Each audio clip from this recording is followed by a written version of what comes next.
about. Can't just make things up. We're not politicians. These are real world Americans that are listening to us.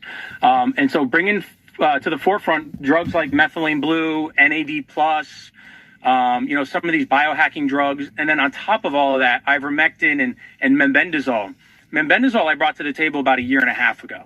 I fell into the Dr. Mackis's Substack. I started doing a lot of research, and I cannot dispense fenbendazole because it's an animal drug. So I found out there is a very similar version called mebendazole. And so I was like, well, that's a human drug. Why not bring that to the table since I can't sell people fenbendazole? And so we brought that in a year and a half ago. And since then, it's been a huge hit to the market.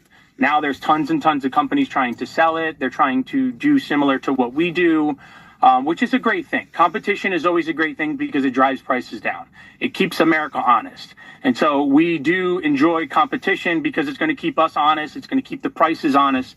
And it's going to, that's the most important part, especially with the MAHA movement. Now, are you concerned with your expertise that healthcare decisions becoming more political than they are medical? As you mentioned, that a lot of this, the politicians get involved and they think they know what they're doing rather than doctors and experts in the field. It's always going to be politics with them because it's always about money. There are so many organizations out there that are funded by big pharma and by these drug companies, and people will never see the paper trail, right? Because there's things called, 401c4, where you can donate towards a cause without your name being on that trail. So these drug companies can make those donations without their names being out there. Yeah. And those are changes that need to be made at the forefront so people can see who's really behind these bills. Who's really writing that small writing within some of these bills that are coming out, right? One of the ones that they're trying to do in Florida, which if it passes in Florida, I'll be surprised, but I won't be, because Florida is a very free state, is the GLP-1 companies, Novo Nordisk and Eli Lilly, are trying to get away with compounding. They're trying to force pharmacies, if they want to buy the bulk product, they have to buy it from the manufacturer. Yeah. They're not going to sell the bulk product. It's that simple. Now, they're starting with GLP-1s, and they're going to move it into hormones. They can move it into ivermectin. They can move it into mebendazole. They can do whatever they want once they introduce a bill like that. And that's going to move away from compounding. Compounding has been huge for the Americans, right? We customize drugs based on allergies, based on dosage, based on, physicians' directions. We can make something topical rather than oral. There's so many things we can do with compounding. And it's the biggest threat to big pharma and drug manufacturers as we see it. Michael Kunzler, co-owner of All Family Pharmacy. You can get all these discounted off-label generics at myfamilypharmacy.com/RSBN. Thank you, Michael, so much for joining us live as we get ready for the State of the Union 2026. Thank you. And as we continue coverage of this State of the Union, there's some interesting history with this requirement from the United States Constitution, and it used to come in the form of a letter. Most presidents prior to 1947 would actually send in a written statement based on the status and the state of our union. Of course, the dawn of radio and then of television, changing all that over the course of many years, and the modern format, although FDR making famous those fireside chats, Harry Truman, the first of the modern presidents to bring you what you see today in this joint session of Congress, as moments away, the House Sergeant of Arms will walk into the chamber and state, "Mr. Speaker, the President of the United States." And Donald John Trump, the 45th and 47th President, will make his way down that gallery with Republican and Democrat friends on both sides of the aisle. Now, we know tonight 70 Democrats on the House and Senate side will not be partaking in this. Rather, they have another fundraiser and soiree of sorts in the federal city, highlighted by people like Robert De Niro and Don Lemon, among others. We hope they have a wonderful time, but we know that this is quite a speech tonight. President Washington in 1790 giving the first State of the Union speech, declaring that knowledge is in every country the surest basis of public happiness. Also, that to be prepared for war is one of the most effectual means of pursuing peace. As you see a live shot there inside of the chamber, and lawmakers as our government comes together, all three branches and the articles, one being that of the legislative, two the executive, and three the judicial. And this framework that is now over 250 years old, even starting before the concept of when we became a country on the 4th of July in 1776, a major date which we celebrate this year. We are looking at live shots there inside of the House chamber, where the President and First Lady will be joined by many significant guests, including our goal-winning hockey team. Well done, yes. Jack Hughes and company, bringing home the gold in overtime against their rivals in Canada. Also with that as well, members of both sides of the aisle, a few familiar friends and faces. I see Congressman John McGuire of the 5th District of Virginia and ABC. Of course, your 50th Vice President of the United States, J.D. Vance, and the Speaker of the House, the great state of Louisiana, Mike Johnson, who has been a person who did not seek the seat, didn't seek the role, but rather fell to it. And one of his first action, Speaker, bowing, kneeling in prayer with fellow members of the House of Representatives. So this is perhaps one of our more formal events here in a country as a constitutional republic where the starlight and the brightness of or perhaps lack thereof, as we've seen in the past, really shines through or dulls in the American ethos and the argument that's taking place today. Some of the major things to watch out for this week, the Save America Act, something crucial to the future of this nation. Most Republicans, Democrats, Latinos, Caucasians, to African Americans, or demographic, male and female, agree that it should be one vote per one citizen. That watering down a vote in any congressional district is wrong if illegal aliens are partaking, anyone illegally partaking in said vote. This has happened. There is proof of this.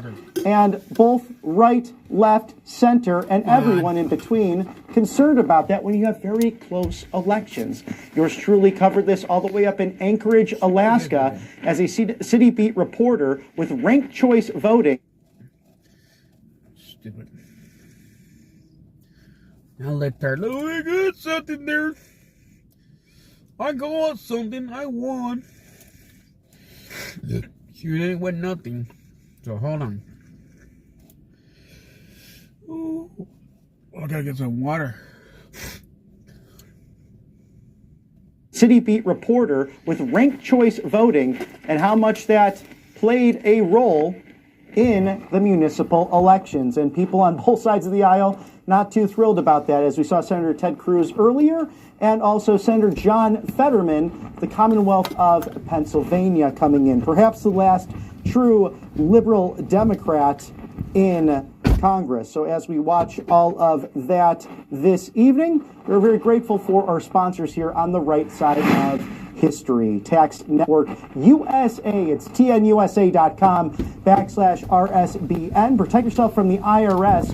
Call today. Do not delay. It's 877-479-6503. Settle those back taxes today. We have April 15th coming up right around the corner. So do you owe any back taxes on...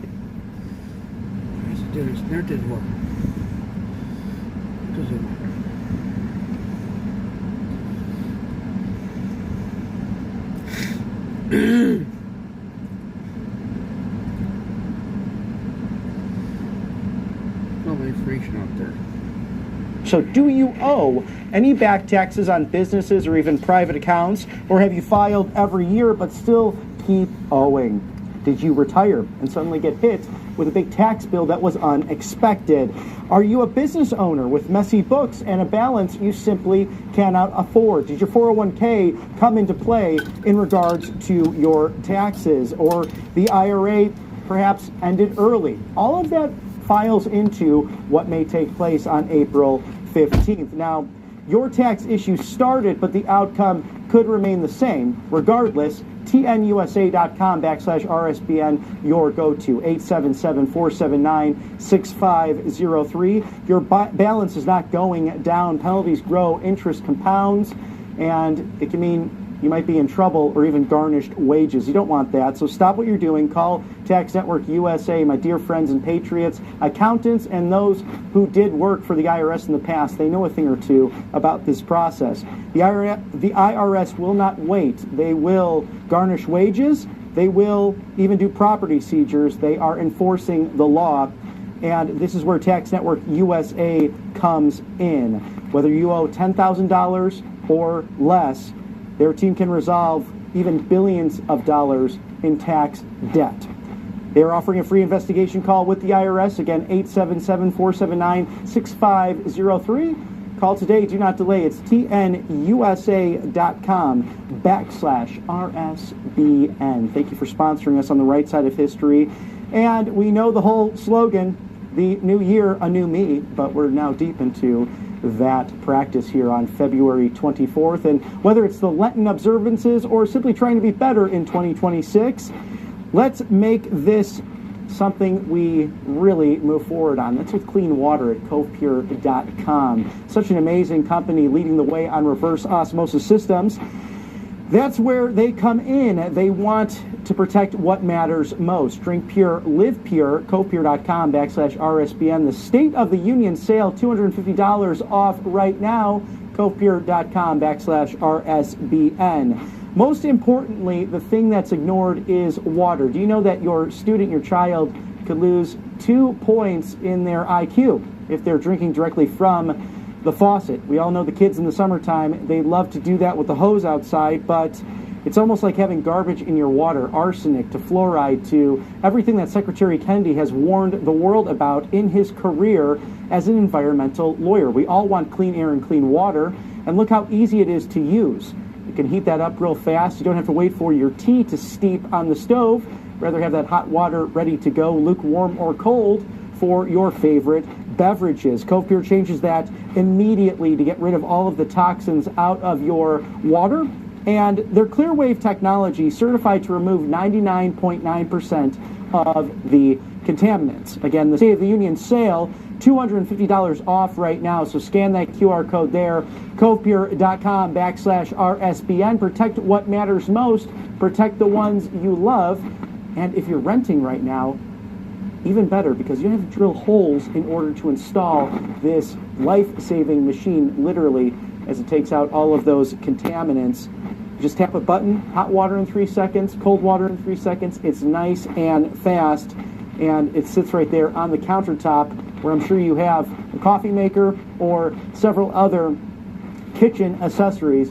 Covepure.com/RSBN. The State of the Union sale, $250 off right now. As we break down what's anticipated tonight, the President of the United States to give a primetime speech at the top of the hour, 9 o'clock. Congressman Brian Jack of the 3rd District of Georgia, dear friend to the network. We saw him in Rome, Georgia, as we see Congresswoman Lauren Boebert there. Really someone who has embraced the MAGA message, especially in deep blue Colorado, Rocky Mountain High, a beautiful place to be and to go ski, but I don't know about living out there, although it's good to see that Purple Mountain majesty as we'll celebrate tonight with almost a full House and Senate. 70 Democrats, 7-0 choosing to go elsewhere, but that's okay. Who needs them when you have the cabinet? Who needs them when you have the Supreme Court of the United States and many military officials in the top? Hello there, Kerry. How you doing there, buddy? Ready to listen to President Trump tonight in Hurry, I gotta go a use the hall bathroom. also filled with the United States men's hockey team, so I'm sure we'll see them later tonight. Perhaps they'll get a nice seat right close by the First Lady, and President Trump calling House Speaker Mike Johnson up and saying, we need more seats. I just invited the guys who won on Sunday night, so a rather last-minute invitation, but we look forward to seeing them in the chamber for this joint session of Congress. As you catch all of the live looks, we also see Congresswoman Ana Paulina Luna of the Free Sunshine State of Florida. Right now, the House Speaker gaveling in for formalities the State of the Union. So traditionally, he has to write a letter, which he did last month, to the president in order to invite him to present this State of the Union. This format has been happening since 1947, since the presidency of Harry S. Truman and Franklin Delano Roosevelt, our 32nd president, who made those fireside chats so famous, really started that moment in the modern presidency. Let's toss there to the State of the Union in the House chamber in Washington, D.C. Gathered here today for a truly... From Michigan, Mrs. Dingle. The President of the Senate, at the direction of that body, appoints the following senators as members of the Committee on the part of the Senate to escort the President of the United States into the House chamber. The Senator from South Dakota, Mr. Thune. The Senator from Wyoming, Mr. Barrasso. The Senator from Arkansas, Mr. Cotton. The Senator from West Virginia, Mrs. Capito. The Senator from Oklahoma, Mr. Langford. The Senator from South Carolina, Mr. Scott. The Senator from New York, Mr. Schumer. The Senator from Illinois, Mr. Durbin. And the Senator from Minnesota, Ms. Klobuchar. The members of the Escort Committee will exit the chamber through the lobby doors.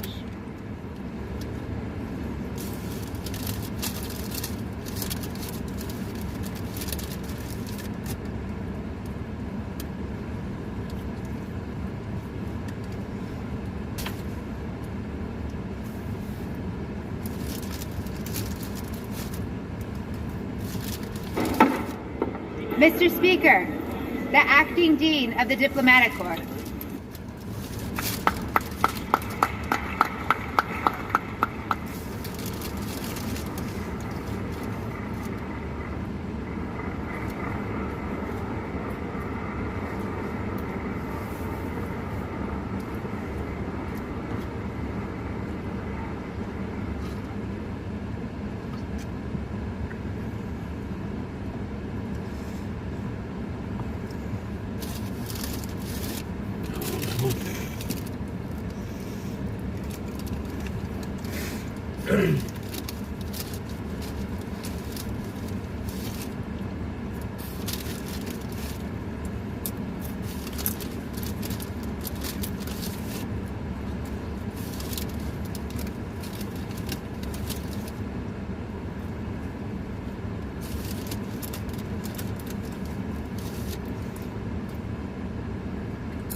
Of the Supreme Court.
So far, only Carrie's talking so far, and no one else is.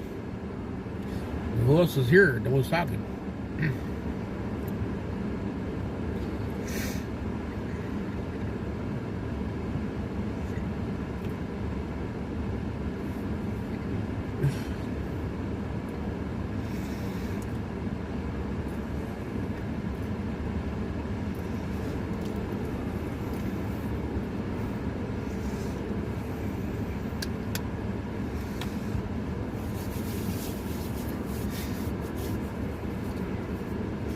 Just make sure everybody hits the like button. Don't forget to share it out, because those things are free. Those are free. So be respectful tonight. No disrespectful to anybody here, and we're not talking about nobody else besides who are here. We're not talking about anybody else. If you do get caught doing it, you're gonna stop. I'm gonna warn you. There's zero talk about anybody else. We're gonna listen to the. There is no audio at the moment. They are only queuing that in to announce specific people coming into the chamber. The latest that we saw, the Supreme Court of the United States, not the entirety of the court, but their Chief Justice Roberts, also Justice Kavanaugh, and others attending the speech this evening. So that's commonplace to not have the entire court in itself inside of the chamber. And of course, there is also one designated survivor as practice every single time that comes from one of the branches of the government, traditionally Article 2, where someone in the cabinet has been designated to stay on the outside in case of, God forbid, some form of catastrophe. Long practice in our republic, as we are now celebrating 250 years come July 4th. So many of those celebrations already underway in municipalities across our great country,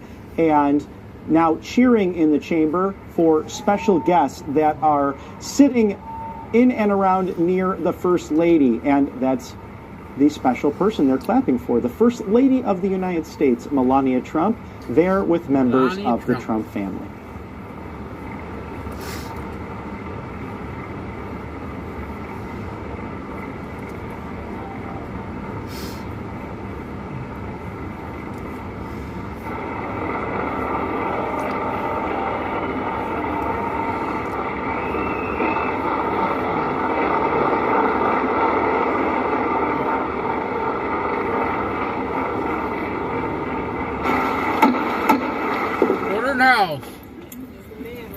Mr. Speaker, the President's Cabinet. There goes the greatest president in history, guys.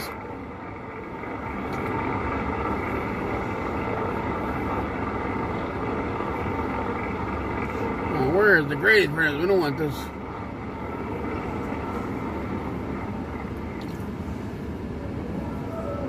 There we go. He's back there. He's hiding somewhere. Where is he at now?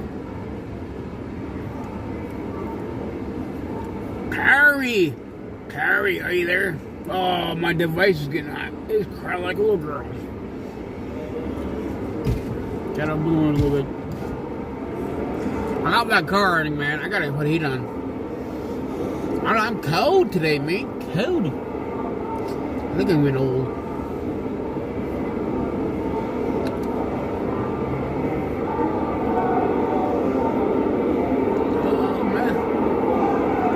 Your president, man. We gotta see the greatest president in the United States of America. He cares about the American people, man. He does.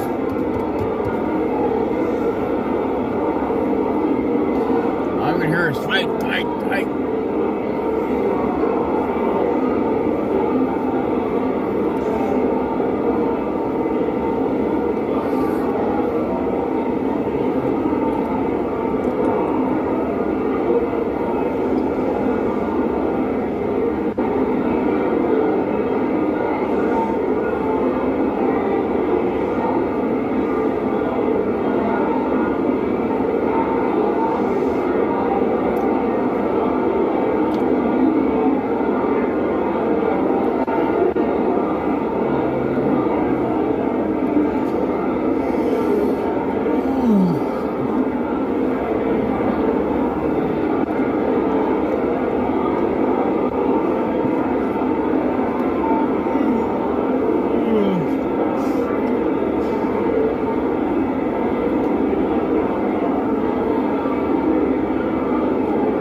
Liters get to cry.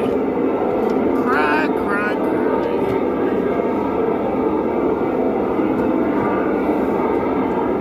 Death dies. Here, loser. Death die.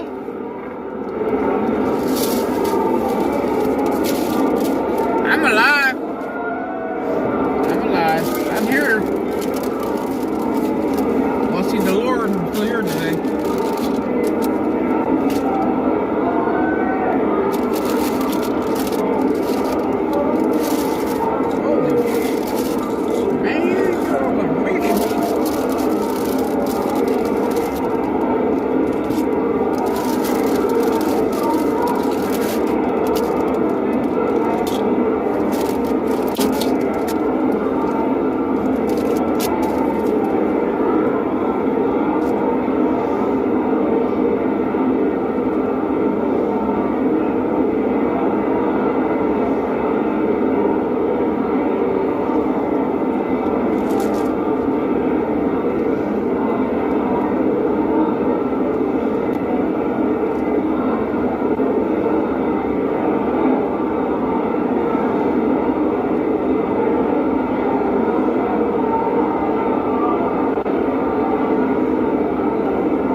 Damn wild here. We got Carrie, we got D-Mac, and we got the Liters here, man. Man, we're doing so good tonight. Yes, we are.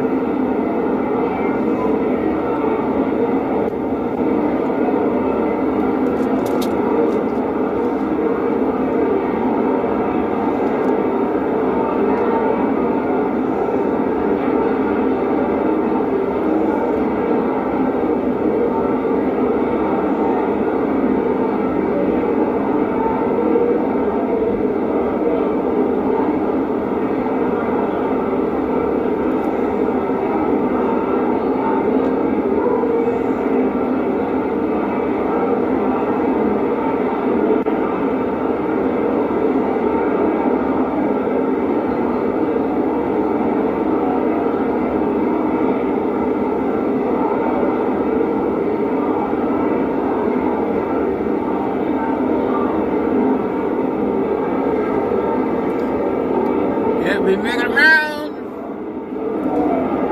Make it around tonight.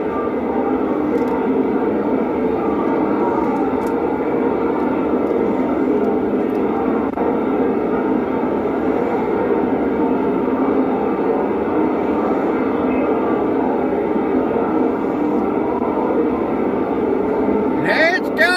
That's right. The greatest president of the United States there, America. He is the greatest. Greatest, the best president of the United States of America. That's how I say it is. Put it out.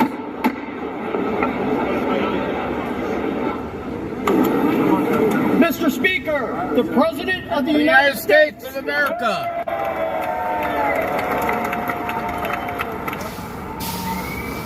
Hurrah! Let's go with it. I want to see him come through. Michelle Liters cry. Carrots. The old carrots.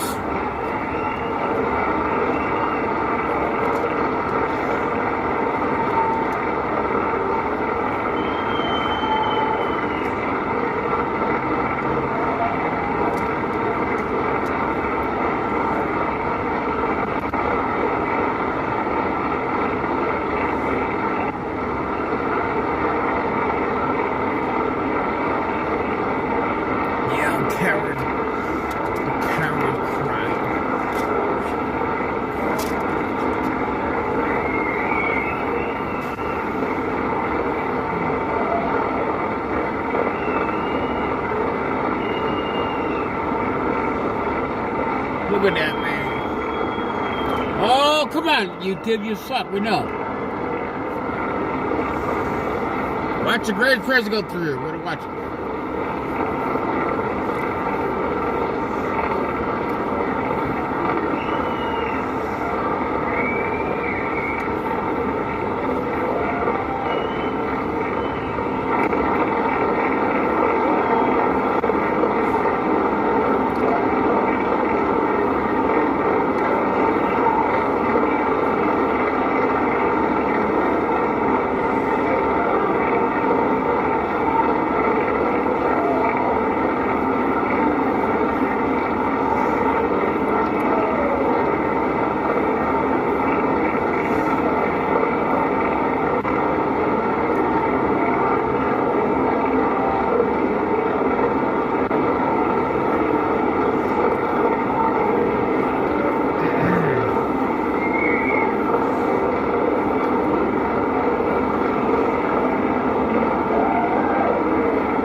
Come on, commercial.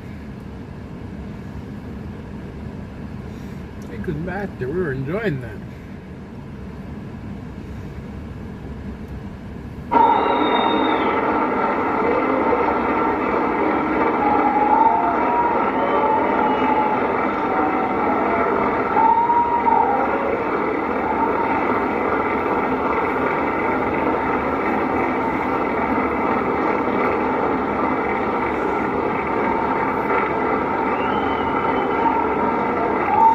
Watching Twitter feeds.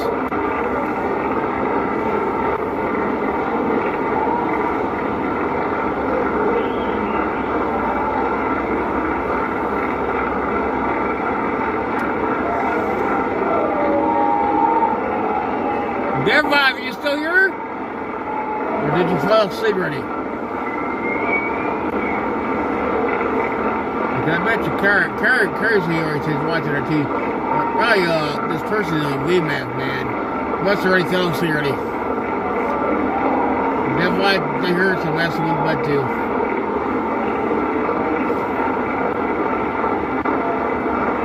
Everybody's so tired these days.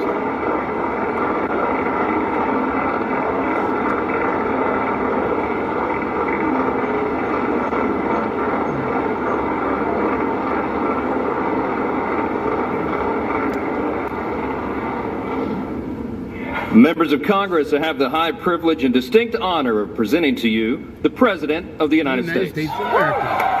The greatest President of the United States. He's got it right.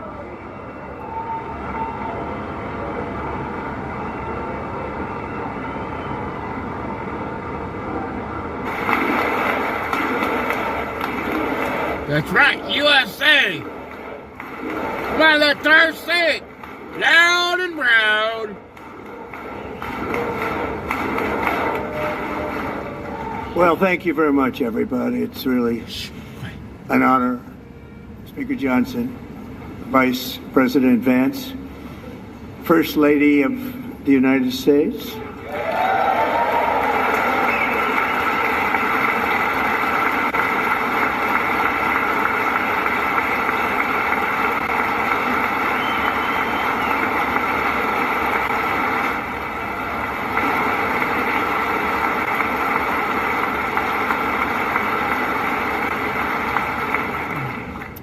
Second Lady of the United States.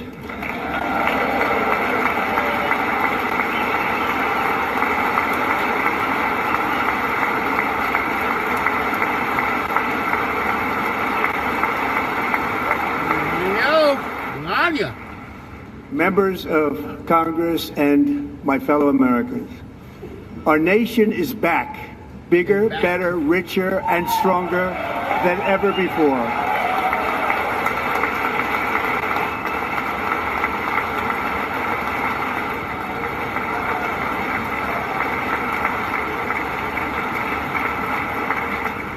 Less than 5 months from now, our country will celebrate an epic milestone in American history, the 250th anniversary of our glorious American independence. This July 4th, we will mark 2.5 centuries of liberty and triumph, progress and freedom in the most incredible and exceptional nation ever to exist on the face of the earth. And you've seen nothing yet. We're going to do better and better and better. This is the golden age of America.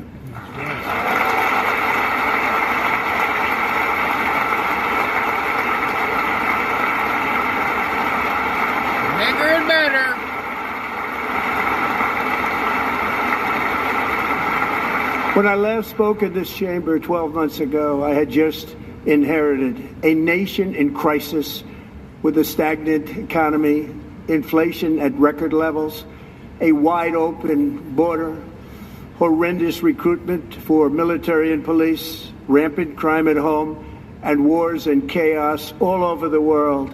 But tonight, after just 1 year, I can say with dignity and pride that we have achieved a transformation like no one has ever seen before, and a turnaround for the ages. It is indeed a turnaround for the ages.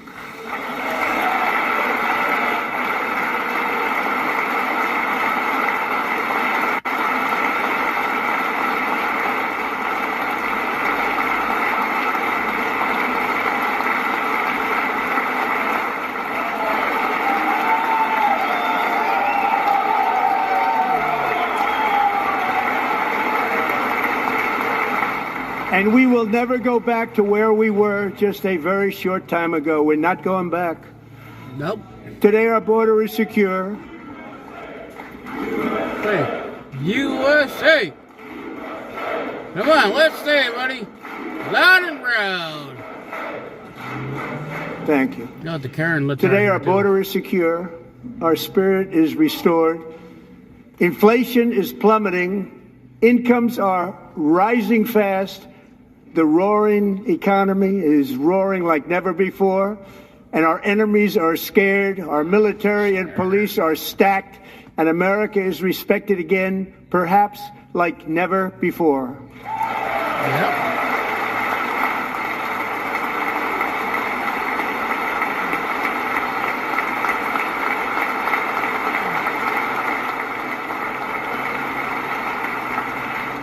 After 4 years in which millions and millions of illegal aliens poured across our borders, totally unvetted and unchecked, we now have the strongest and most secure border in American history by far.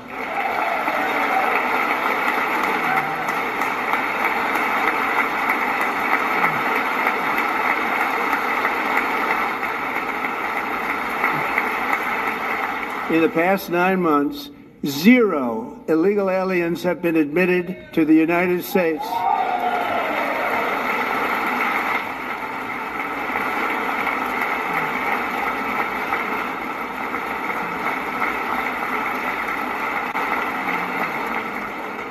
But we will always allow people to come in legally, people that will love our country and will work hard to maintain our country.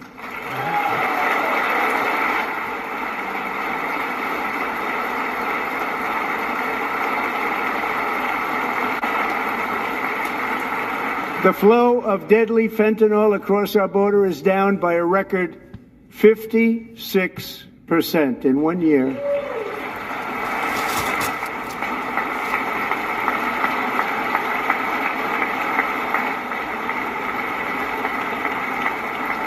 And last year, the murder rate saw its single largest decline in recorded history. This is the biggest decline, think of it, in recorded history, the lowest number in over 125 years, year 1900. In fact, substantially before my wonderful father, I had a wonderful father, Fred, before he was born, substantially before he was born.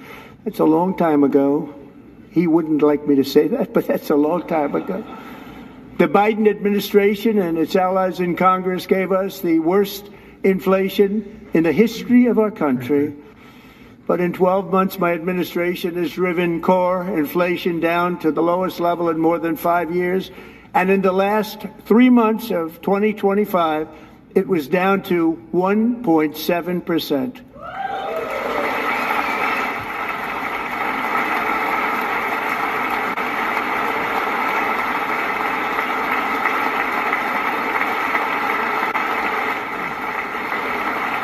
Gasoline, which reached a peak of over $6 a gallon in some states under my predecessor, it was quite honestly a disaster, is now below $2.30 a gallon in most states, and in some places $1.99 a gallon. And when I visited the great state of Iowa just a few weeks ago, I even saw $1.85 a gallon for gasoline. $1.85.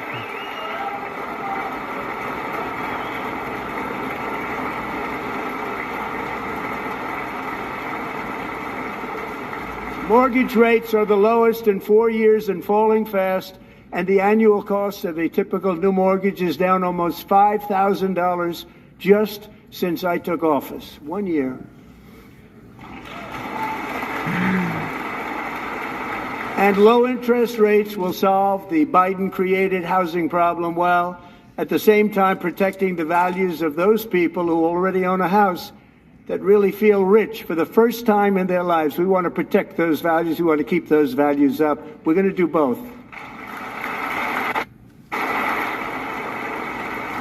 And we are going to keep it that way. The stock market has set 53 all-time record highs since the election. Think of that. 1 year. Boosting pensions, 401ks, and retirement accounts for the millions and millions of Americans. They're all gaining. Everybody's up, way up. In 4 long years, the last administration got less than $1 trillion in new investment in the United States. And when I say less, substantially less. In 12 months, I secured commitments for more than $18 trillion pouring in from all over the globe.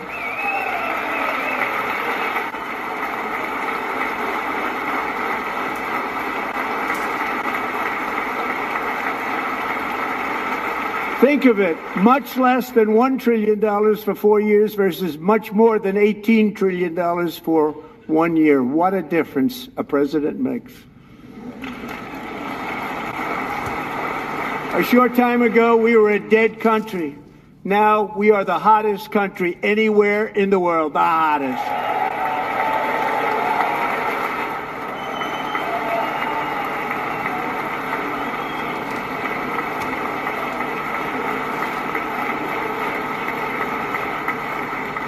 As thousands of new businesses are forming and factories, plants, and laboratories are being built, we have added 70,000 new construction jobs in just a very short period of time. It's getting bigger and bigger and stronger. Nobody can believe what they're watching. American oil production is up by more than 600,000 barrels a day, and we just received from our new friend and partner, Venezuela, more than 80 million barrels of oil.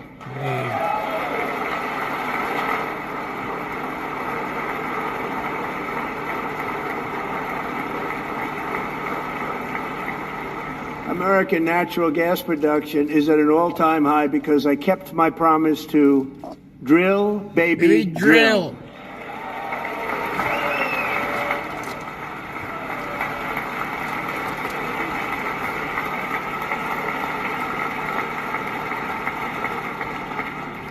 More Americans are working today than at any time in the history of our country. Think about that. Any time in the history of our country, more working today. And 100% of all jobs created under my administration have been in the private sector.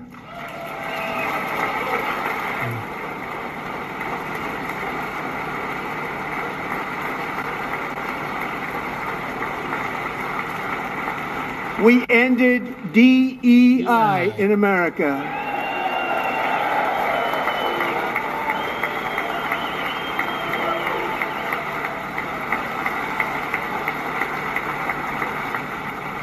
We cut a record number of job-killing regulations, and in 1 year we have lifted 2.4 million Americans, a record, off of food stamps.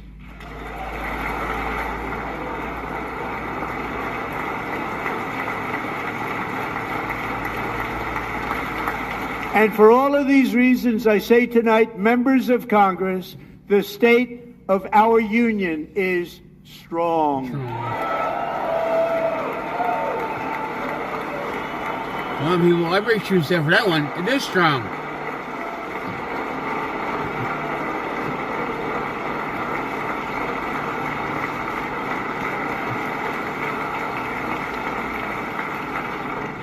Our country is winning again. In fact, we're winning so much that we really don't know what to do about it.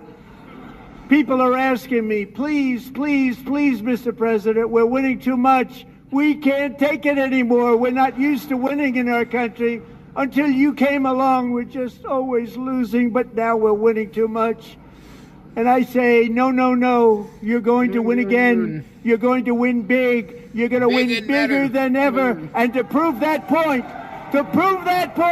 here with us tonight is a group of winners who just made the entire nation proud.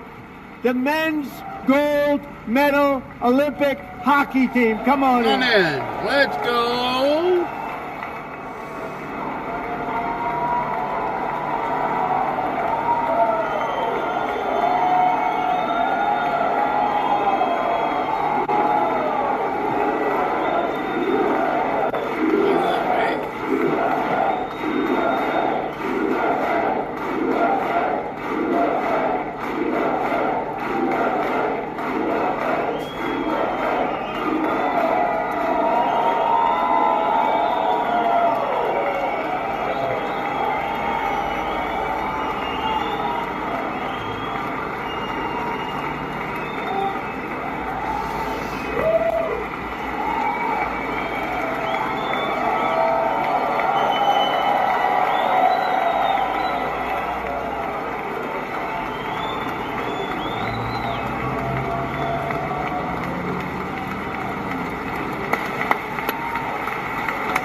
Go ahead.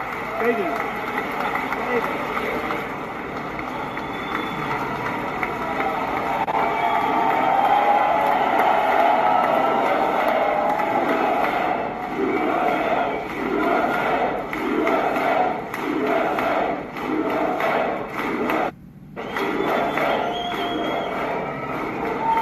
54 chances.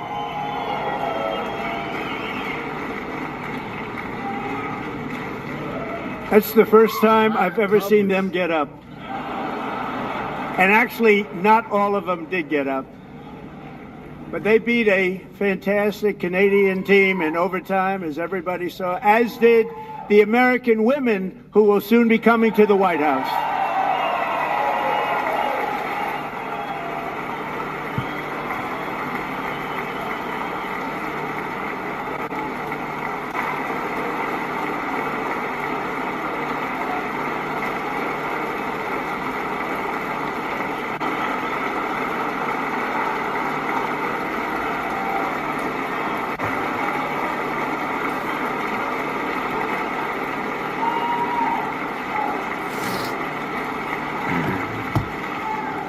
They were in the Oval Office before, and I just want to say a second very big congratulations to Team USA. But I have to say that, and I told them this, and we took a vote of the team. I said, anybody votes no, I'm not doing it. So they stood there, and they weren't about to say no, because I'd never seen a goaltender play as well as goalie Connor Hellebuck.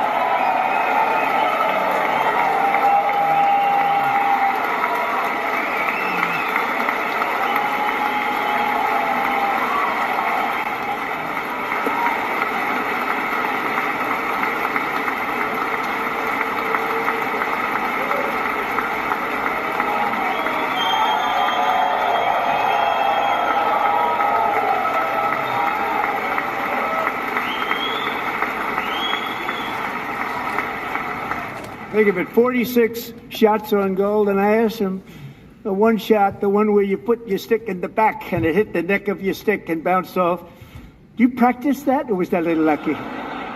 Lucky. He refused to answer that question.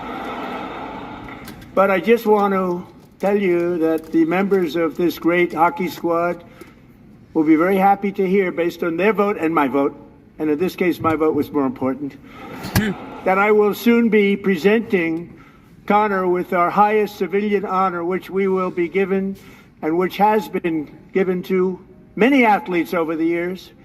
But when I say many, not too many, like 12, it's called the highest civilian honor in our country, the Presidential Medal of Freedom.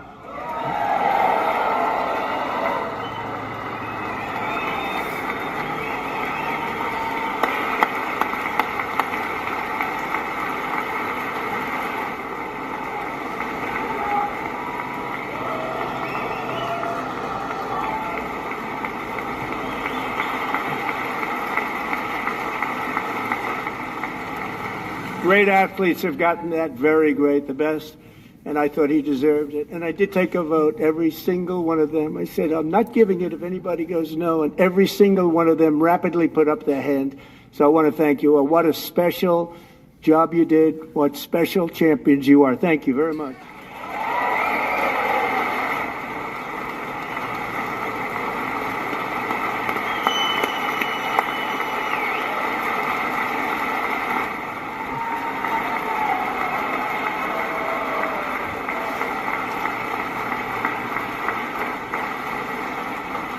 I'm also pleased to say that the next time the Olympic torch is lit, it will be here in America for the 2028 Olympics, and it's the summer version right in Los Angeles. We're going to do a good job in Los Angeles.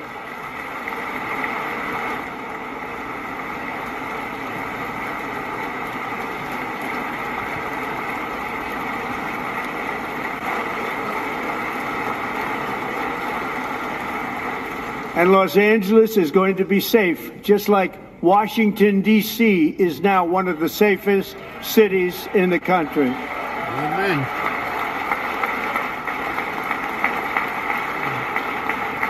And this year, and I must say I got them both.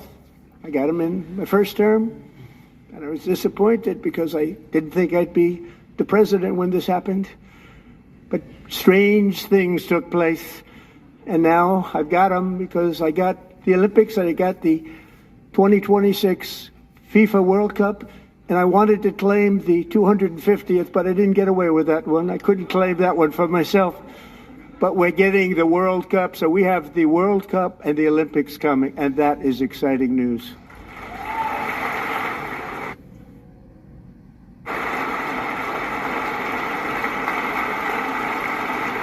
So this will be a year to celebrate our country and the heroes who have kept it free.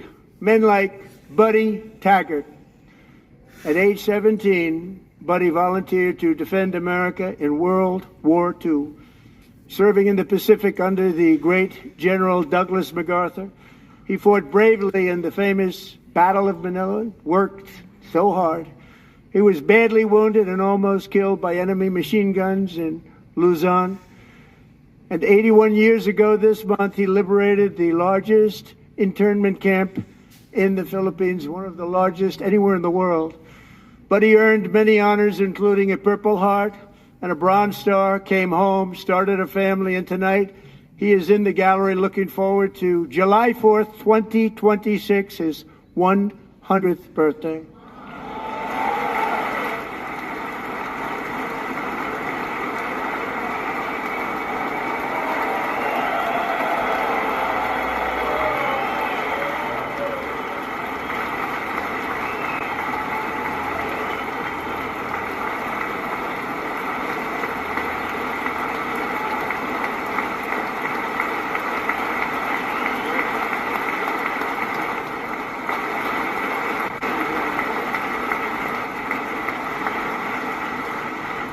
So, Buddy, you're a brave man, and we salute you. Even in times of challenge, setback, and immense heartache, The spirit of 1776 has always shone through very brightly. It was July 4th of last year when floodwaters tore through a girls' summer camp in Central Texas. One of the worst things I've ever seen. I was there, rising 26 feet in the matter of minutes, tragically claiming many, many lives. You all remember that one. As the waters threatened to sweep her away, 11-year-old Millie Kate McClelland closed her eyes and prayed to God. She thought she was going to die. Those prayers were answered when Coast Guard rescue swimmer Scott Ruskin descended from a helicopter above. Nobody knew where he came from. It was Scott's first ever rescue mission, a young guy, but very brave, very, very top, always top in his class. And he lifted not just Millie Kate, but 164 others to safety.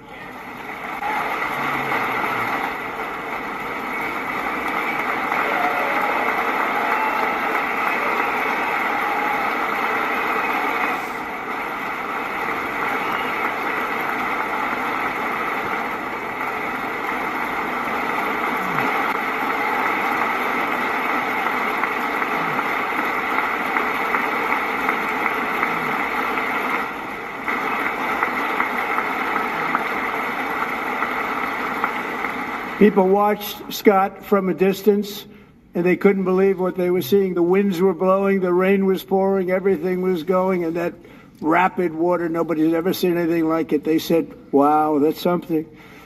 Tonight, Scott and Millie Kate are here together, reunited for the very first time. Thank you, Scott, Millie Kate.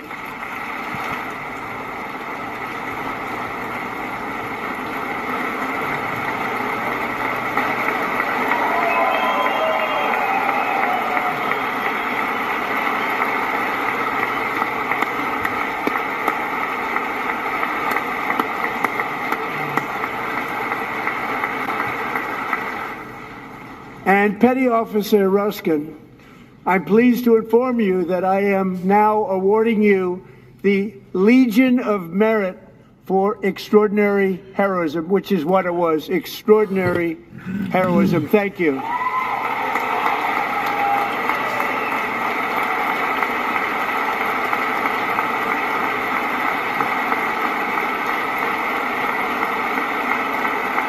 And I'd like to have the military aide to please come down and take care of the service. Military aide, thank you very much. Take care of that very important service. Thank you very much. From 1776 to today, every generation of Americans has stepped forward to defend life, liberty, and the pursuit of happiness. And they're really doing it for the next generation. But now it's our turn. Together we're building a nation where every child has the chance to reach higher and go further, where government answers to the people, not the powerful, and where the interests of hardworking American citizens are always our first and ultimate concern. That is the debt we owe to the heroes who came before us, and that is the promise we must keep to America for our 250th year. Last year, I urged this Congress to begin the mission by passing the largest tax cuts in American history, and our Republican majorities delivered so beautifully. Thank you, Republicans.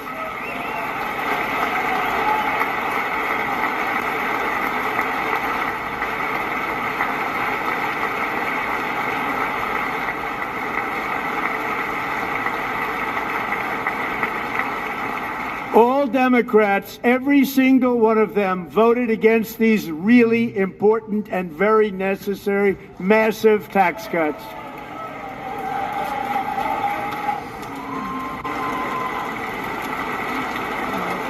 They wanted large-scale tax increases to hurt the people instead. But we held strong, and with the great, big, beautiful bill, we gave you no tax on tips, no tax on overtime, and no tax on Social Security for our great seniors.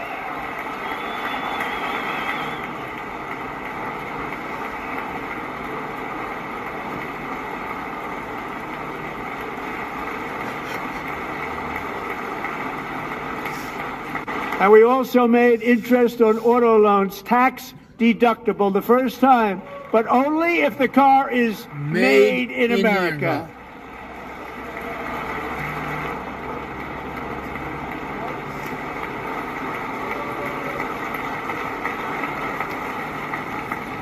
Recently in Pennsylvania, I met Megan Hemhauser, a devoted mom who's homeschools her children, beautiful, 2 children, during the day while waiting tables at night as her husband works overtime operating very heavy equipment. Megan is here this evening and she's happy to tell you that she is so much richer because with no tax on tips, no tax on overtime, and our expanded child tax credit done again by Republicans, Megan and her husband will take home more than $5,000 extra just for the year, cutting her tax bill in more than half.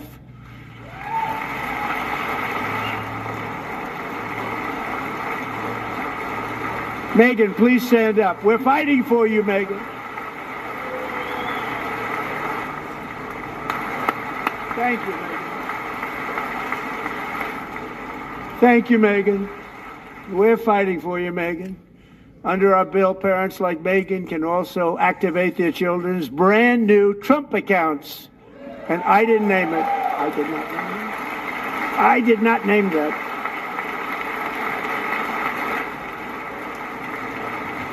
Nobody believes me, but I did not name it. It was named by a very tall man sitting right there in the third row. This man, a good man. Tax-free investment accounts for every American child. This is something that's so special and has taken off and gone through the roof. Millions will be pre-funded courtesy of the U.S. Treasury and private individuals like Michael and Susan Dell, who have donated $6.25 billion to fund the Trump accounts for 25 million American children. They're great people.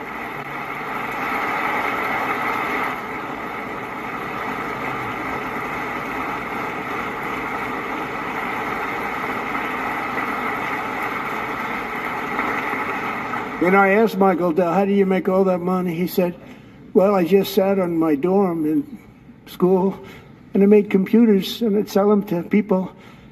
And I just kept selling and selling and selling. And pretty amazing story. That's called the American dream. He sold a lot of computers, a lot of those laptops. So I congratulate him on that. But I really thank him and Susan, as well as others like Brad Gerstner, a very tremendous guy. He was behind it right from the beginning. Brad Gerstner. Thank you, Brad. Come on, commercial, seriously.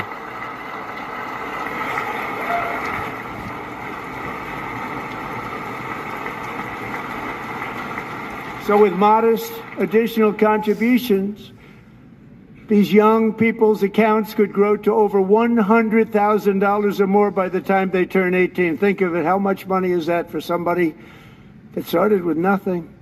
Over 100,000, could be much more than that. To make this investment in our children's future, Harry, you still here? Go to TrumpAccounts.gov. Or did you go to sleep too? TrumpAccounts.gov. And a lot of people are doing it. That's setting every record in the book. It's popular.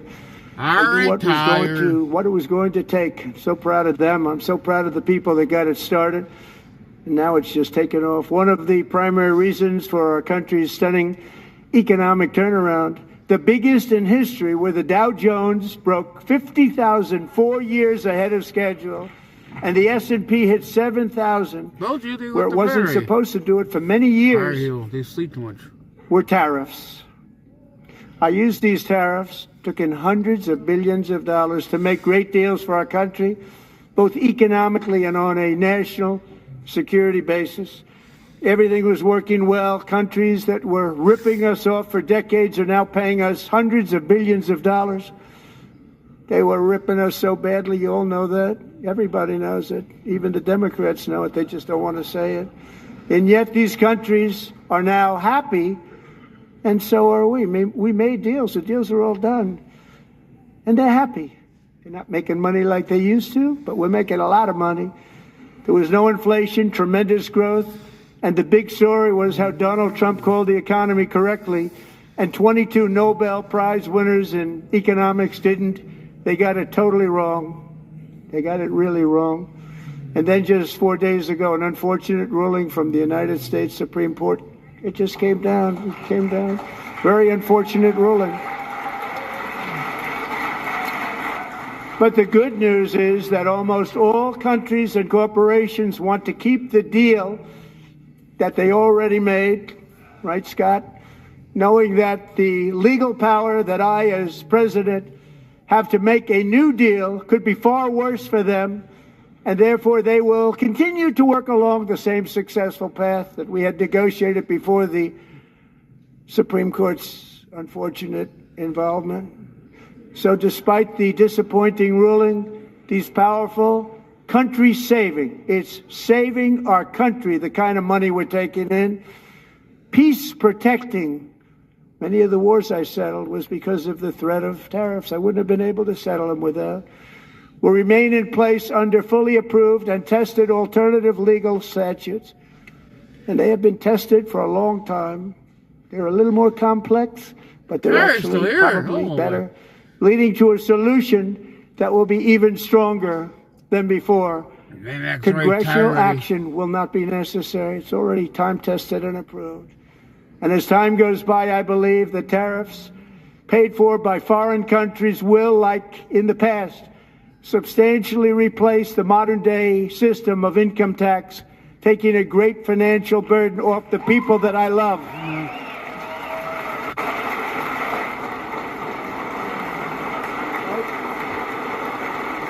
Right?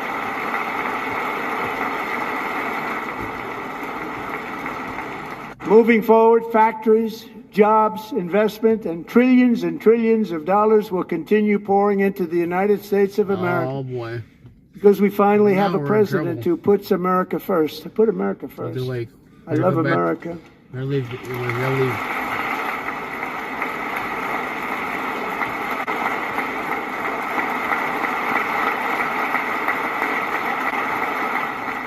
For decades before I came along, we had the exact opposite. From trade to healthcare, from energy to immigration, everything was stolen and rigged in order to drain the wealth out of the productive, hardworking people who make our country great, who make our country run. Under Biden and his corrupt partners in Congress and beyond, it reached a breaking point with the Green New scam, open borders for everyone. They poured in by the millions and millions from prisons, from mental institutions. They were murderers, 11,888 murders. They came into our country. You allowed that to happen. And record-setting inflation that cost the typical family $34,000 in just a speck of time.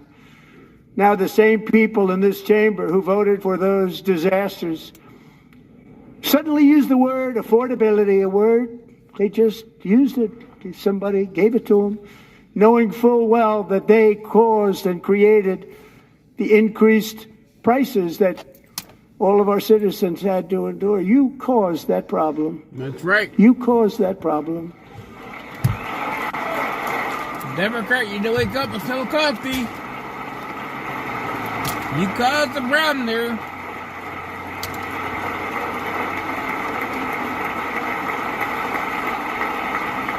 They knew their statements were a lie. They knew it. Yep. They knew their statements were a dirty, rotten lie. Their policies created the high prices. Our policies are rapidly ending them. We are doing really well. Those prices are plummeting downward.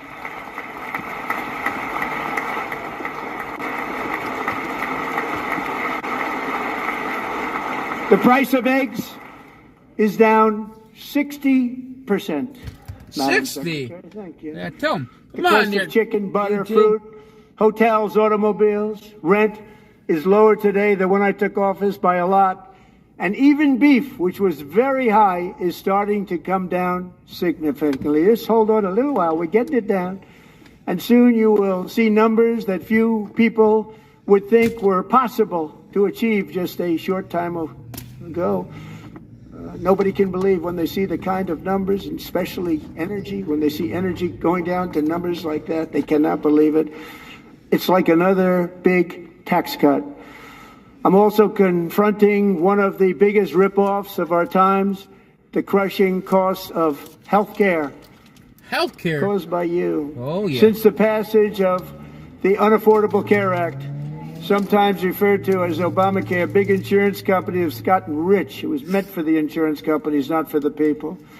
With our government giving them hundreds and hundreds of billions of dollars a year as their stock prices soared 1,000, 1,200, 1,400, and even 1,700%, like nothing else. That's why I introduced the great health care plan. I want to stop all payments to big insurance companies and instead give that money directly to the people so they can buy their own health care, which will be better health care at a much lower cost. Yeah.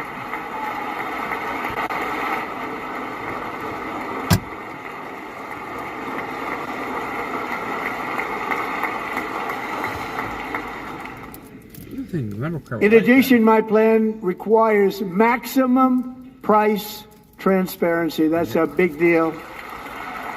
Sounds so simple, so big. And I did that in my first term, and the Democrats immediately terminated it with full knowledge that they were doing a very bad thing for the people. Costs were going to go way up, and that's what happened. And now I'm bringing them way down on health care and everything else. I'm also ending the wildly inflated cost of prescription drugs like has never happened before.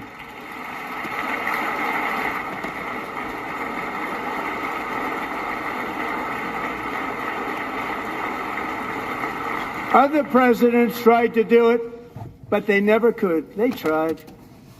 Most didn't try, actually.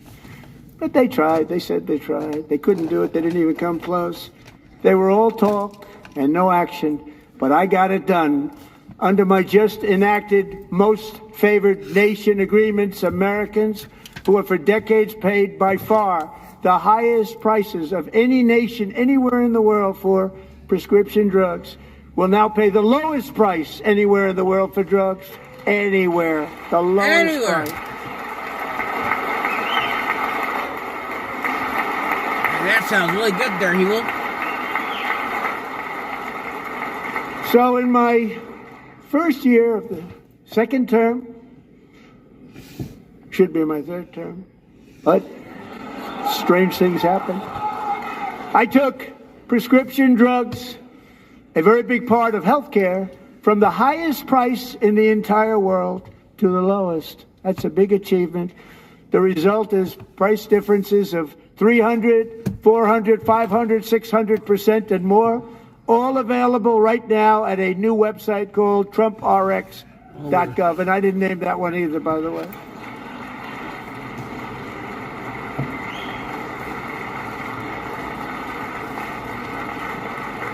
And here tonight is the very first customer ever to get that big discount, and it is big, Catherine Rayner. For 5 years, she and her husband have struggled with infertility, and they turned to IVF. One drug has been costing Catherine $4,000 to purchase, but a few weeks ago, she logged onto the TrumpRx website and got that same drug that cost $4,000, got it for under $500. A reduction of much more, actually, than $3,500. Catherine, we are all praying for you, and you're going to be a great mom.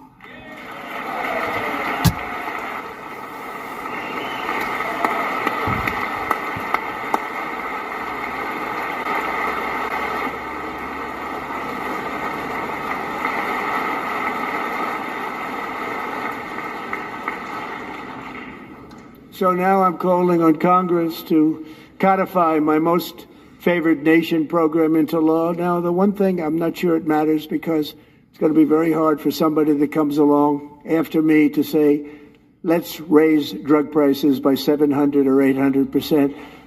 But John and Mike, if you don't mind, codify it anyway. They may do it. Codify it anyway. Thank you.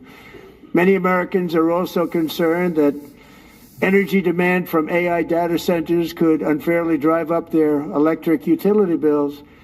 Tonight, I'm pleased to announce that I have negotiated the new rate Taxpayer Protection Pledge. You know what that is? We're telling the major tech companies that they have the obligation to provide for their own power needs. They can build their own power plants as part of their factory so that no one's prices will go up. And in many cases, prices of electricity will go down for the community, and very substantially down. This is a unique strategy never used in this country before. We have an old grid. It could never handle the kind of numbers, the amount of electricity that's needed. So I'm telling them they can build their own plant. They're going to produce their own electricity. It will ensure the company's ability to get electricity while at the same time lowering prices of electricity for you, and could be very substantial for all of you cities and towns. You're going to see some good things happen over the next number of years. Another pillar of the American dream that has been under attack is home ownership. With us tonight is Rachel Wiggins, a mom of two from Houston. She placed bids on 20 homes and lost all of those bids to gigantic investment firms that bypassed inspection, paid all cash, and turned those houses into rentals, stealing away her American dream. She was devastated. Stories like this are why last month I signed executive order to ban large Wall Street investment firms from buying up in the thousands single-family homes.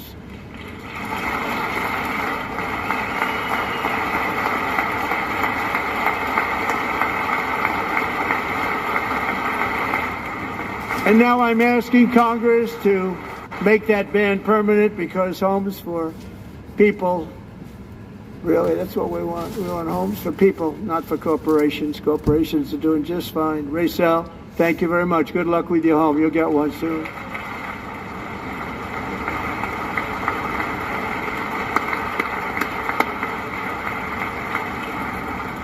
We're also working to make it easier for Americans to save for retirement.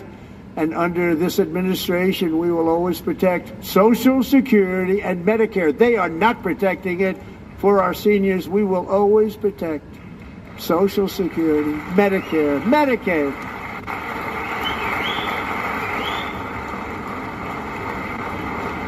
Since I took office, the typical 401k balance is up by at least $30,000. That's a lot of money. We have millions and millions of people, because the stock market has done so well, setting all those records. Your 401ks are way up. Yet half of all of working Americans still do not have access to a retirement plan with matching contributions from an employer. To remedy this gross disparity, I'm announcing that next year my administration will give these often forgotten American workers, great people, the people that built our country, access to the same type of retirement plan offered to every federal worker. We will match your contribution with up to $1,000 each year. Yep. As we ensure that all Americans can profit from a rising stock market, let's also ensure that members of Congress cannot corruptly profit from using insider information.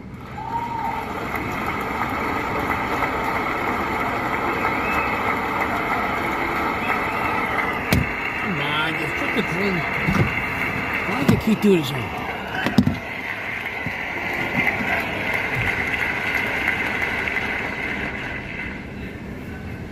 They stood up for that. I can't believe it. I can't believe it. Did Nancy Pelosi stand up if she's here? Doubt it. Pass the Stop Insider Trading Act without delay.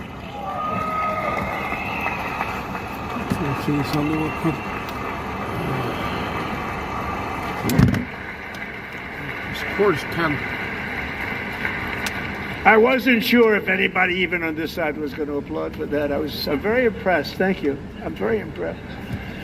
But when it comes to the corruption that is plundering, it's plundering America. There's been no more stunning example than Minnesota, where members of the Somali community have pillaged an estimated $19 billion from the American taxpayer. Oh, we have all the information. And in actuality, the number is much higher than that. And California, Massachusetts, Maine, and many other states are even worse. This is the kind of corruption that shreds the fabric of a nation, and we are working on it like you wouldn't believe. So tonight, although started 4 months ago, I am officially announcing the war on fraud to be led by our great Vice President J.D. Vance. J.D. Vance.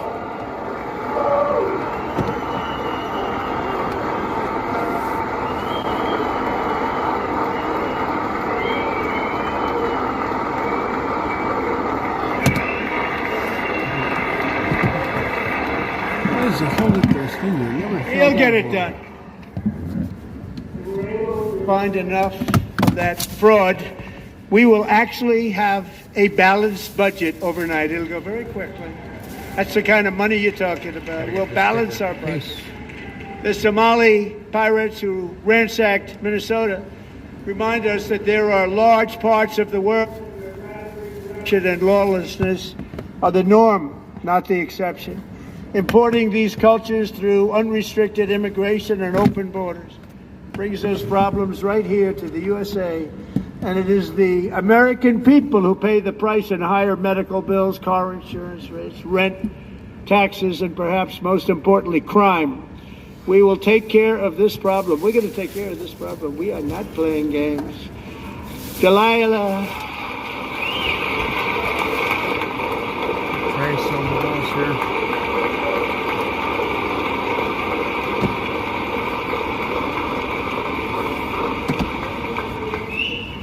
Delilah Colden was only 5 years old in June 2024 when a 18-wheel tractor trailer plowed into her stopped car traveling at 60 miles an hour or more. 60. The driver was an illegal alien let in by Joe Biden and given a commercial driver's license by open borders politicians in California.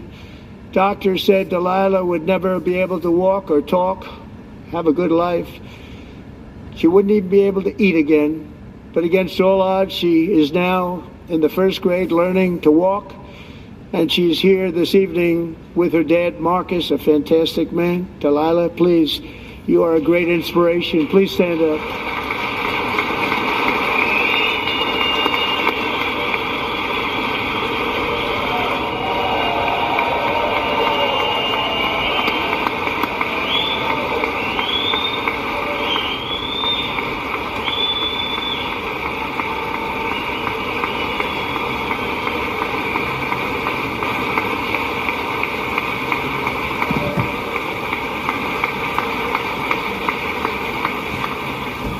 Thank you, Delilah.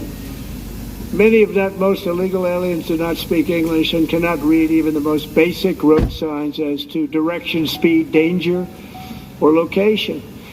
That's why tonight I'm calling on Congress to pass what we will call the Delilah Law, barring any state from granting commercial driver's licenses to illegal aliens.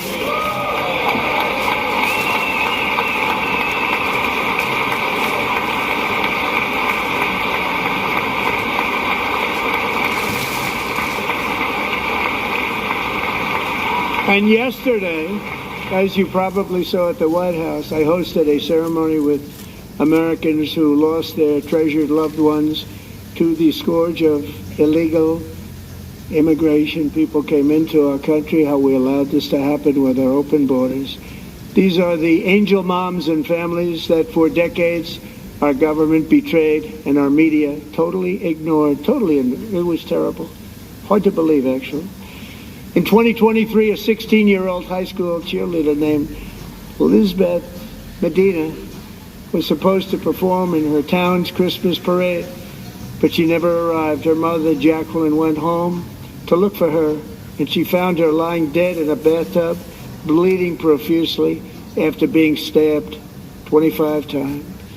Elizabeth's killer was a previously arrested illegal alien who had broken in and brutally extinguished the brightest light in her family's life, violently and viciously. Her heartbroken mother is in the gallery to remind everyone in this chamber exactly why we are deporting illegal alien criminals to our country at record numbers, and we're getting them the hell out of here fast. We don't want them.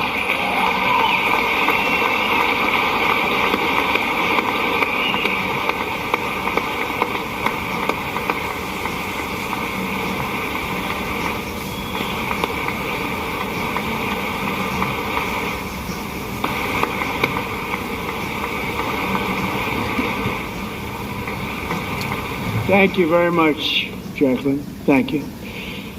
We can never forget that many in this room not only allowed the border invasion to happen before I got involved, but indeed they would do it all over again if they ever had the chance. If they ever got elected, they would open up those borders to some of the worst criminals anywhere in the world. The only thing standing between Americans and a wide open border right now is President Donald J. Trump and our great Republican patriots in Congress. Thank you. Thank you.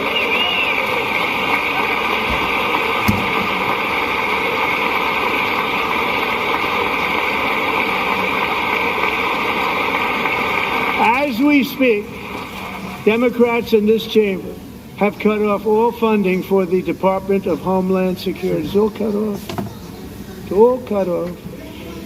They have instituted another Democrat shutdown, the first one costing us 2 points on GDP. 2 points we lost on GDP, which probably made them quite happy, actually. Now they have closed the agency responsible for protecting Americans from terrorists and murderers. Tonight I'm demanding the full and immediate restoration of all funding for the border security, homeland security of the United States, and also for helping people clean up their snow. We have no money because of the Democrats, and it would be nice. We'd love to give you a hand at cleaning it up, but you gave no money. Nobody's getting paid. It's a shame. So you have to think about it. We have, in case you didn't know, a pretty large snowstorm out there.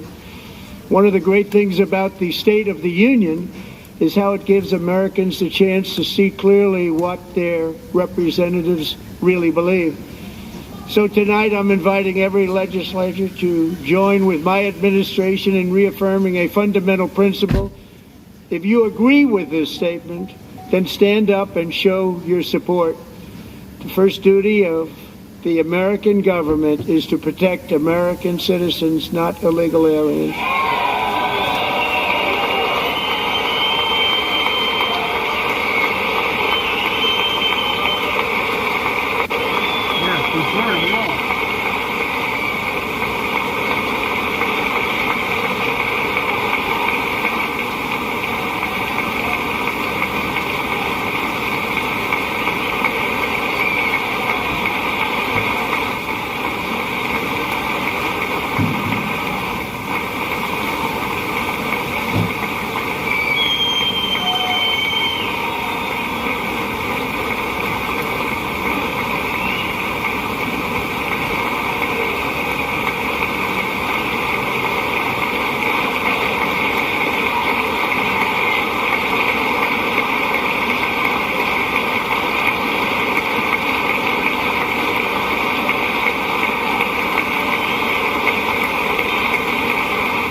Isn't that a shame? You should be ashamed of yourself not standing up.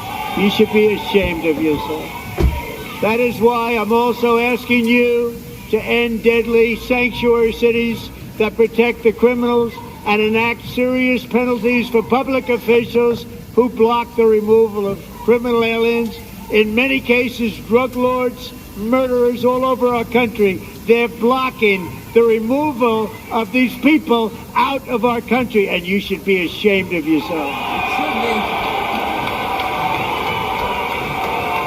Cherville! How you doing there, Cherville? How you doing?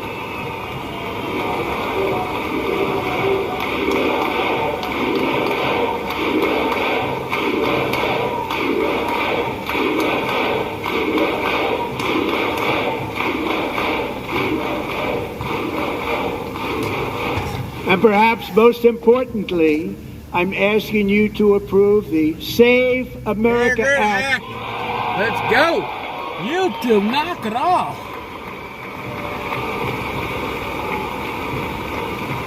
To stop illegal aliens and others who are unpermitted persons from voting in our sacred American elections. That cheating is rampant in our elections. It's rampant.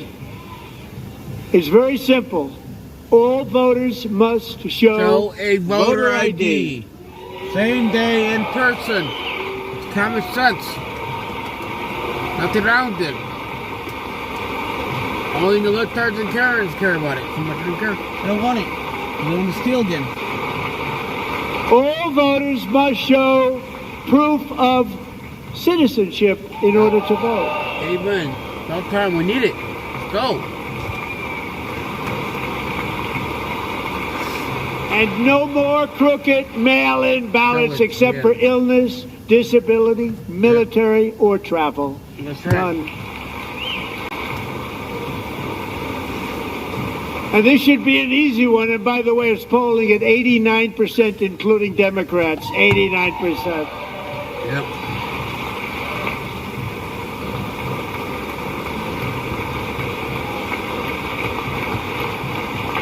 And even the new communist mayor of New York City, I think he's a nice guy, actually. Speak to him a lot. Bad policy, but nice guy. Just said they want people to shovel snow. They got hit hard. Wants them to shovel snow, but if you apply for that job, you need to show 2 original forms of ID and a Social Security card. Yet they don't want identification for the greatest privilege of them all, voting in America. No, it's no good. No good. Both Republicans and Democrats overwhelmingly agree on the policy that we just enunciated. And Congress should unite and enact this common sense, country-saving legislation right now, and it should be before anything else happens. Yep.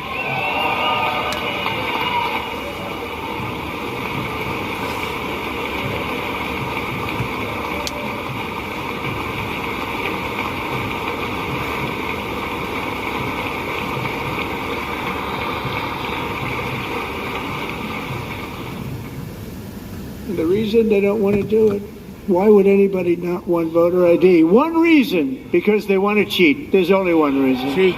That's right. They make up all excuses. YouTube, they knock say it off. it's racist. They come up with things you almost say, what imagination they have. They want to cheat. They have cheated, and their policy is so bad that the only way they can get elected is to cheat. And we're going to stop it. We have to stop it, John.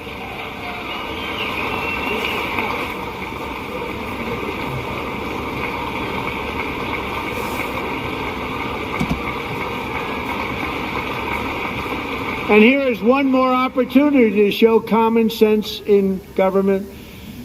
In the gallery tonight are Sage Blair and her mother, Michelle. In 2021, Sage was 14 when school officials in Virginia sought to socially transition her to a new gender, treating her as a boy and hiding it from her parents. Hard to believe, isn't it? Before long, a confused Sage ran away from home after she was found in a horrific situation in Maryland. A left-wing judge refused to return Sage to her parents because they did not immediately state that their daughter was their son. Sage was thrown into an all-boys state home and suffered terribly for a long time. But today, all of that is behind them because Sage is a proud and wonderful young woman with a full-ride scholarship to Liberty University. Sage and Michelle, please stand up.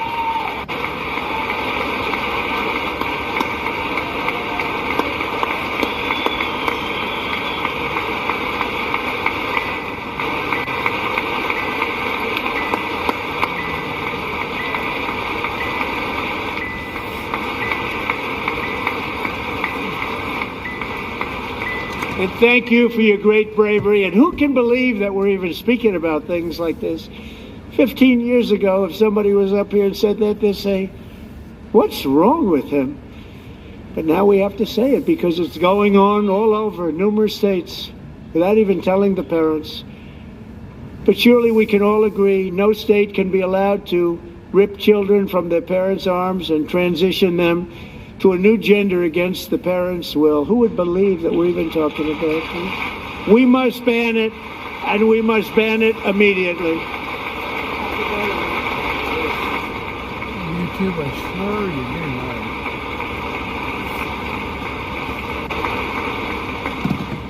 Look, nobody stands up. These people are crazy. I'm telling you, they're crazy.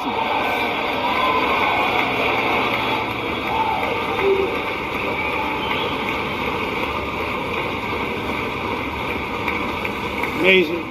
Incredible. Boy, oh boy. We're lucky we have a country. With people like this, Democrats are destroying our country, but we've stopped it just in the nick of time, didn't we? Huh? Yes, we did.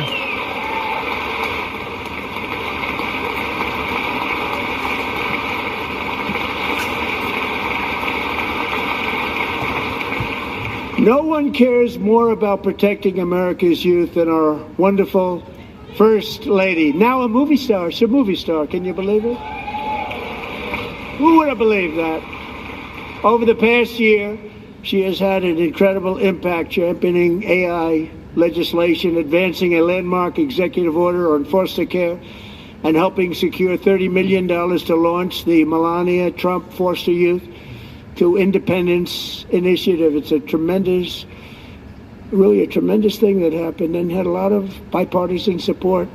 She gets much better bipartisan support than I do. I get none. She gets a lot. Someday you're going to have to tell me how you did that. And students and educators in every state have joined the First Lady's efforts in the presidential AI challenge, keeping America's next generation positioned to succeed and strongly succeed in the future. Tonight we welcome two young people whose lives reflect the First Lady's impact, Sierra Burns and Everest Nevermont. Thank you both, and Melania, thank you. I know how hard you worked on it. Thank you very much. Yes, our beautiful First Lady.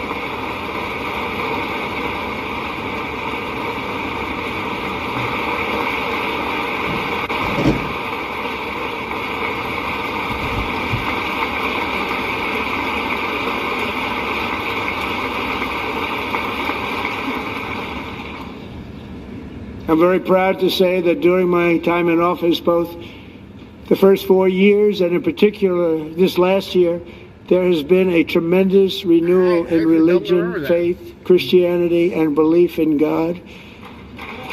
Tremendous renewal.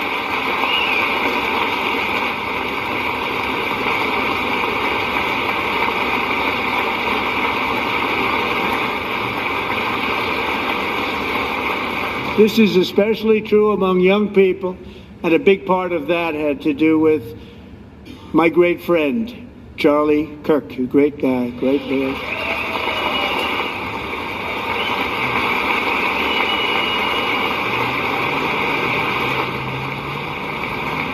So last year, Charlie was violently murdered by an assassin and martyred, really martyred for his beliefs. His wonderful wife, Erica, is with us tonight. Erica, please stand.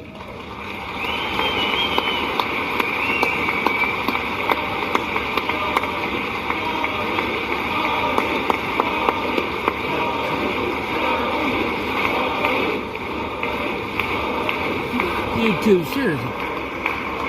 Give your attention, dude. Thank you, Erica. Been through a lot. In Charlie's memory, we must all come together to reaffirm that America is one nation under God, and we must totally reject political violence of any kind. I'm ready to go vote. We all Charlie.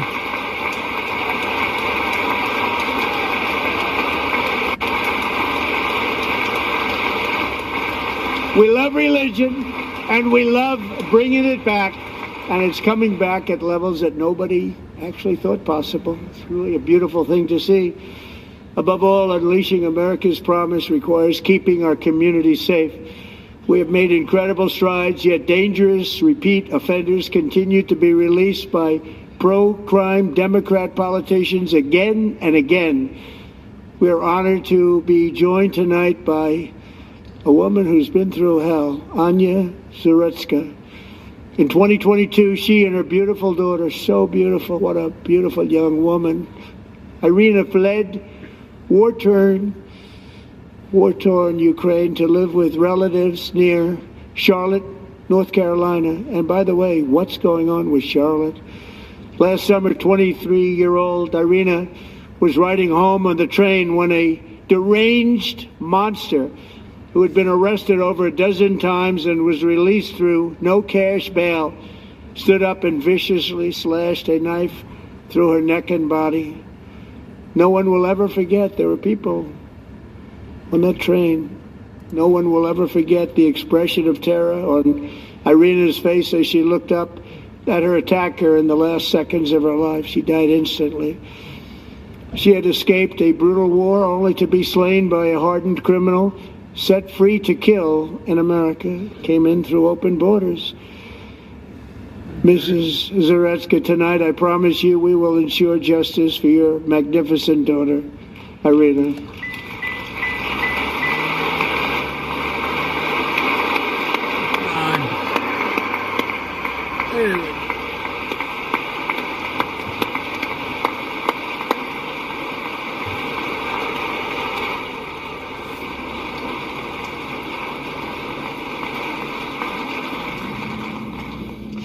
How do you not stand?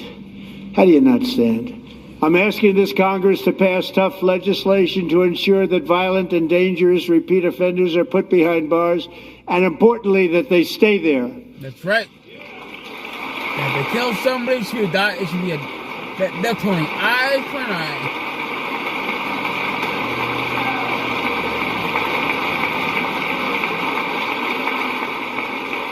Starting last summer, I deployed our National Guard and federal law enforcement to restore law and order to our most dangerous cities, including Memphis, Tennessee, big success, New Orleans, Louisiana, big success, and our nation's capital itself, Washington, D.C., where we have almost no crime anymore in Washington, D.C. How did that happen?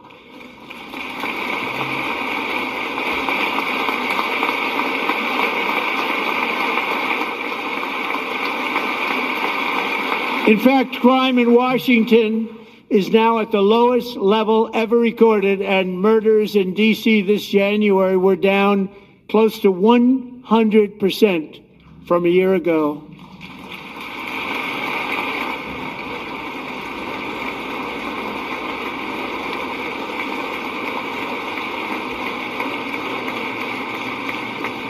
They don't like to hear that. One of the sick people, one of the brave service members who helped achieve this stunning turnaround was 20-year-old West Virginia Army National Guard Specialist Sarah Beckstrom. After a 4-month deployment, she voluntarily extended her service, and her rank was going to be lifted. She was doing so well. They were so proud of her. The very next day, she was on patrol near the White House when she was ambushed and shot in the head by a terrorist monster from Afghanistan. Shouldn't have been in our country. And all because she wore the uniform of our nation. She was shot. He traveled here because he didn't like people wearing our uniform. He was sick and deranged. Shouldn't have been in our country. Sarah Beckstrom died in order to defend our capital, and we are honored to be joined by her wonderful parents, Gary and Evalie. Your daughter was a true American patriot, and she will be greatly missed. She was a great person. I saw reports on her. They've never seen anything like it.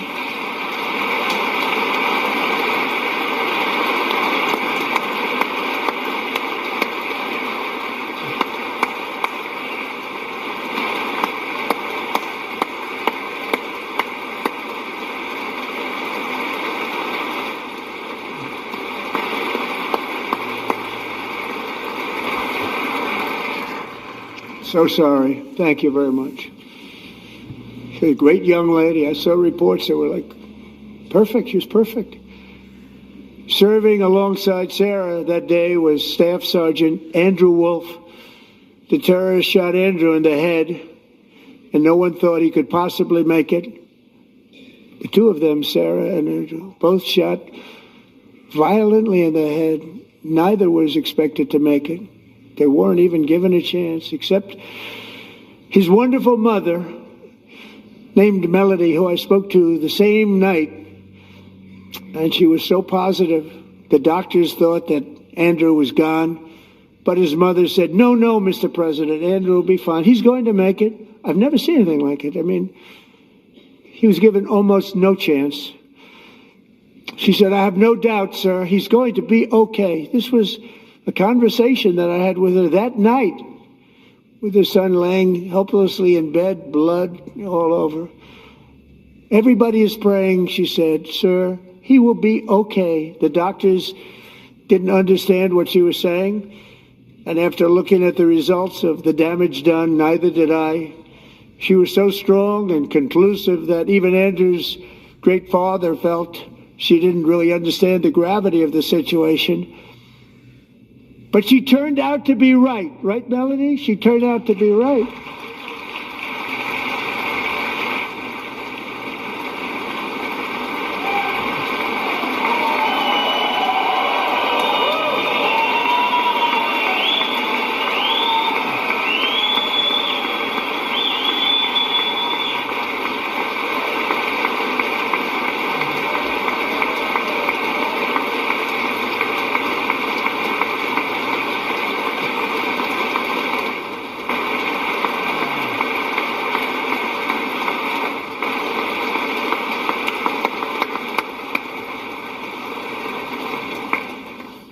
Amazing, actually.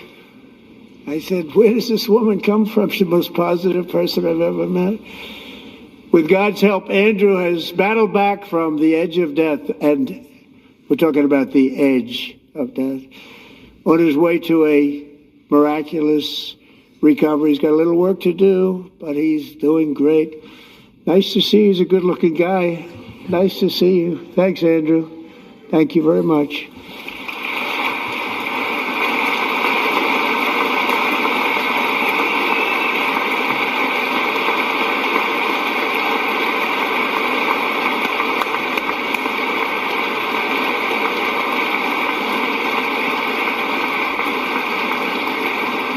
So, Andrew, while you're up, now I'm going to ask a highly respected General James Seward to present Staff Sergeant Andrew Wolf and the great family of Sarah Beckstrom with the award created by our late, great President George Washington himself. It's called the Purple Heart.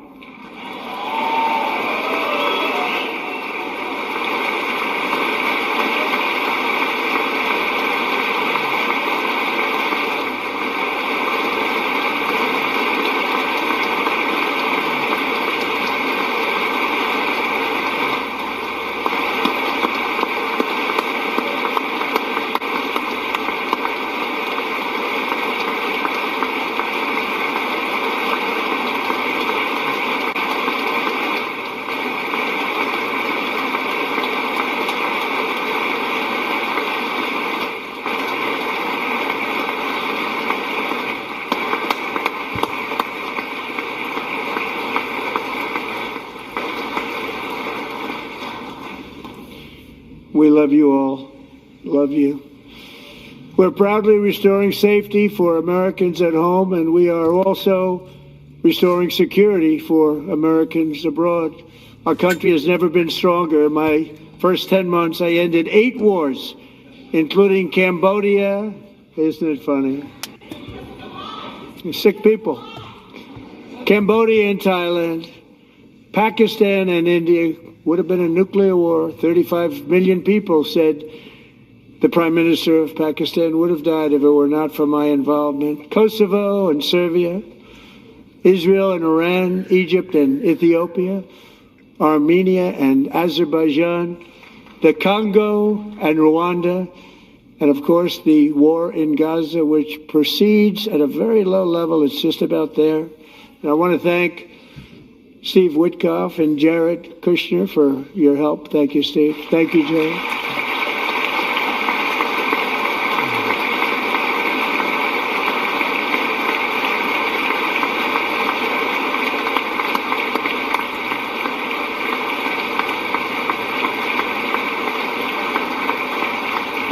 And I also want to thank the man they report to, Secretary of State Marco Rubio. Thank you, Marco.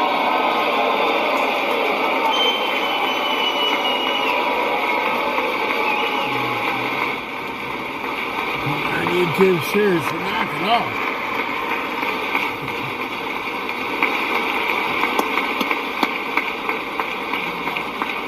People like you. You know, Marco got 100% of the votes when he was in confirmation. I think our next one was about 54%. And some of the Democrats are now saying, I can't believe we approved that guy. And he said it's an honor that they feel that way, right, Marco? You have done a great job, great Secretary of State. I think he'll go down as the best ever.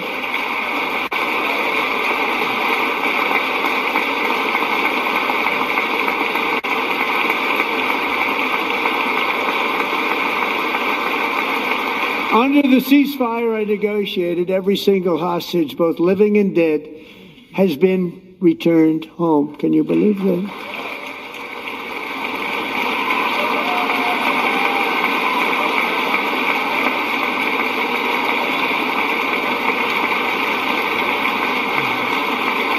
Nobody thought it was possible. Nobody thought that was possible.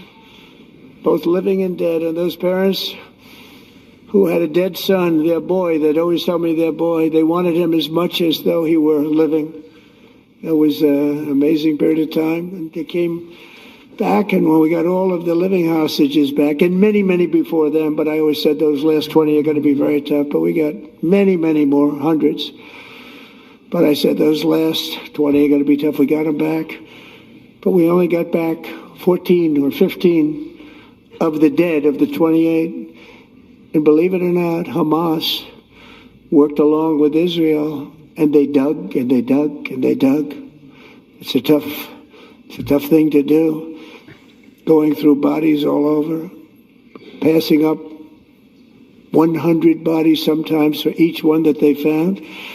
Tough job. And they finally got it back to 27. And then Steve and Jared, they got it back to 28. They found all 28. Nobody thought that was possible, but we did it. And I remember the family of the 28th. They were so grieved, but they were so happy as it's possible to be. They had their boy back. The mother said, "Sir, we have our boy back." What a period of time that was, but we got them all back. So thank you both very much. Great job.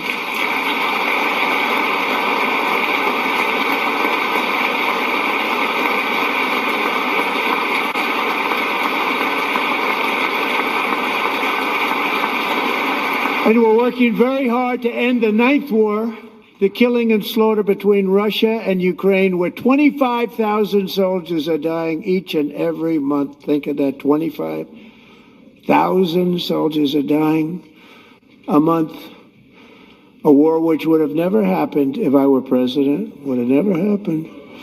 As president, I will make peace wherever I can, but I will never hesitate to confront threats to America wherever we must.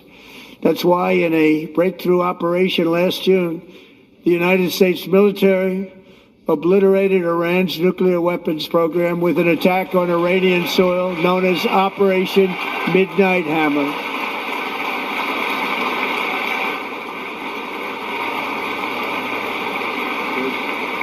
Good.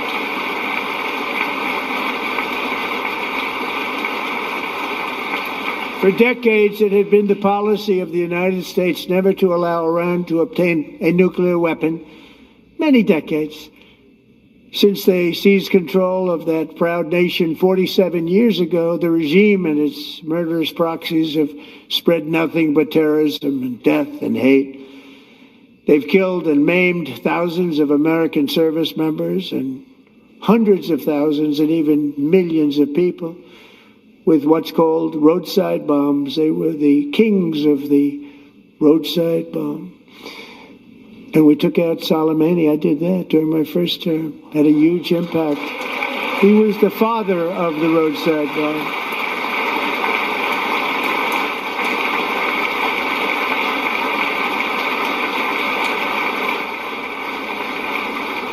And just over the last couple of months with the protests, they've killed at least, it looks like, 32,000 protesters. 32,000 protesters in their own country.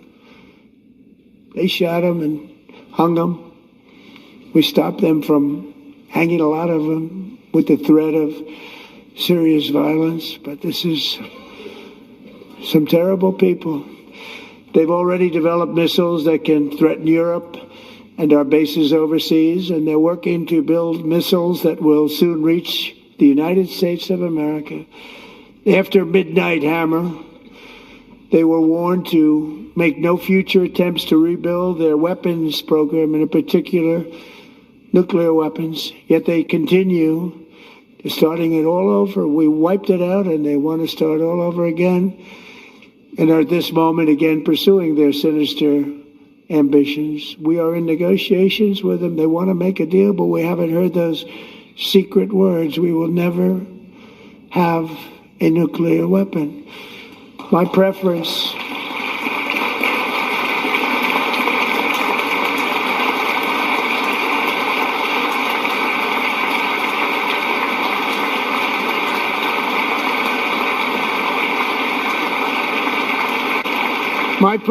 is to solve this problem through diplomacy. But one thing is certain, I will never allow the world's #1 sponsor of terror, which they are by far, to have a nuclear weapon. Can't let that happen.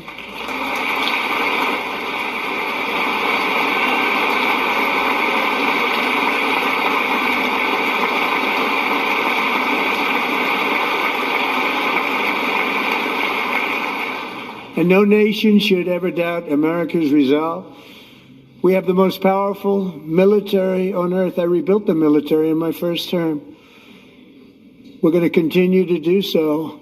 Also, we just approved a $1 trillion budget. We have no choice. We have to be strong, because hopefully we will seldom have to use this great power that we built together. It's really called peace through strength, and it's been very, very effective.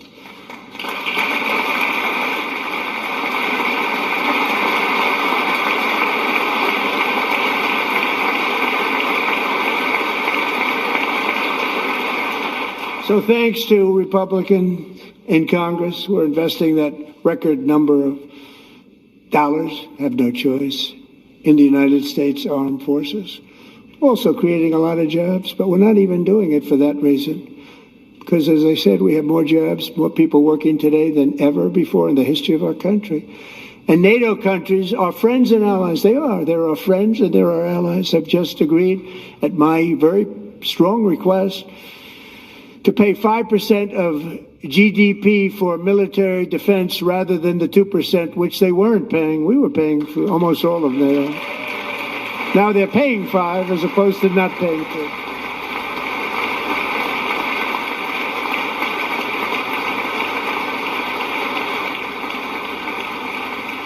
And getting that 5% was something which everyone said would never be done, could not happen. We got it really easily. One meeting. And big difference between 2% that's not paid. We were paying the freight of many of them. Very few were paid up. Now 5%, then they're paid. And everything we send over to Ukraine is sent through NATO, and they pay us in full. They pay us totally in full. Every branch of our armed forces is setting records for recruitment. This is so exciting. And every service member recently.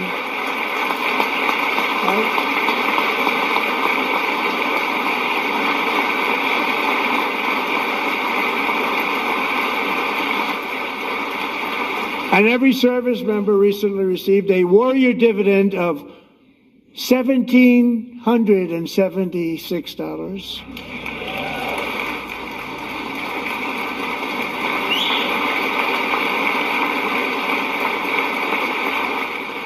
You know, they put it on my desk. We got the money from tariffs and other things, a lot of money we have. We have much more money than people understand. Have to rebuild that program a little bit, but it won't take long.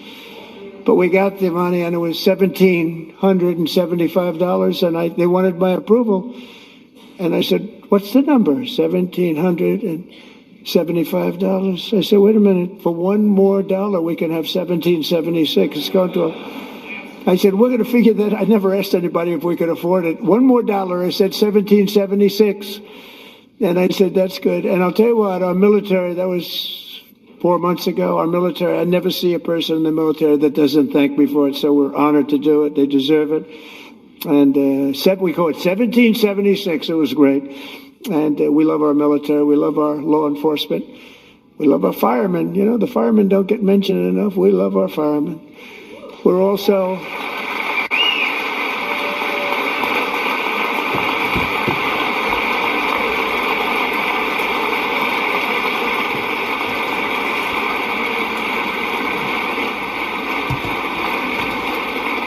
restoring American security and dominance in the Western Hemisphere, acting to secure our national interests and defend our country from violence, drugs, terrorism, and foreign interference. For years, large swaths of territory in our region, including large parts of Mexico, really large parts of Mexico, have been controlled by murderous drug cartels.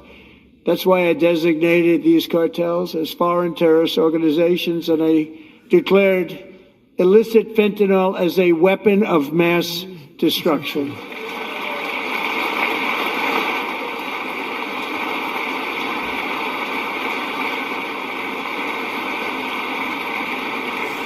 And with our new military campaign, we have stopped record amounts of drugs coming into our country and virtually stopped it completely coming in by water or sea. You probably noticed that.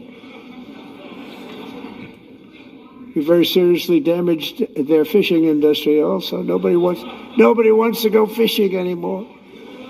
We've also taken down one of the most sinister cartel kingpins of all. You saw that yesterday. That's right.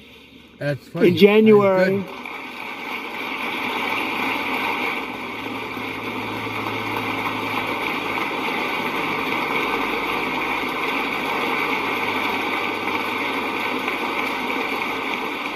In January, elite American warriors carried out one of the most complex, spectacular feats of military competence and power in world history. No one's seen anything like it. Foreign leaders, I won't tell you who, called me and they said, very impressive, very good. They couldn't believe, they all watched, they saw what happened. This is a different fighting force that we had years ago when we fought to tie. You know, it's a great fighting force. I'm so proud of it. Look at Space Force. Space Force is my baby, because we did that. My baby is becoming so important.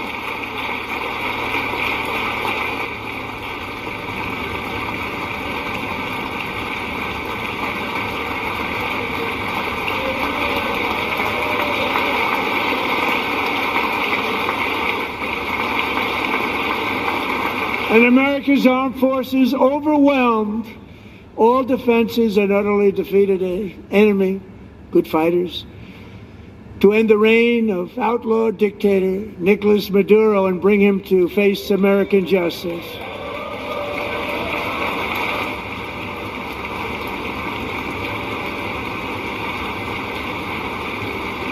And this was an absolutely colossal victory for the security of the United States, and it also opens up a bright new beginning for the people of Venezuela.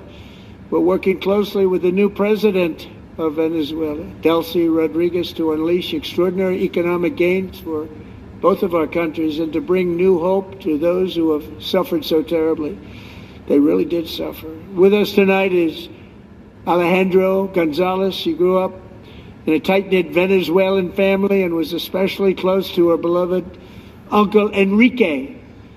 But after Enrique ran for office and opposed Maduro, he was kidnapped by Maduro's security forces and thrown into the regime's really infamous prison in Caracas. Alejandro feared she would never see her uncle again. She feared for her own life also. But since the raid, we have worked with the new leadership, and they have ordered the closure of that vile prison and released hundreds of political prisoners already, with more to come. Alejandro, I'm pleased to inform you that not only has your uncle been released, but he is here tonight. We brought him over to celebrate his freedom with you in person. Enrique, please come down.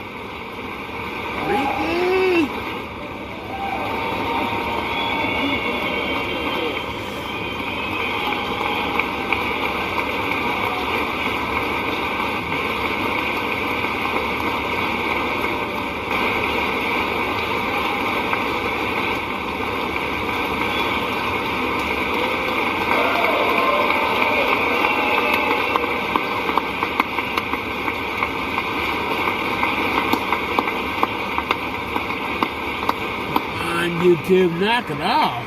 Yep.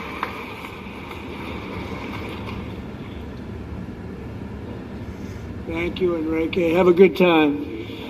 Nice to have you back, Enrique. That's right, freedom.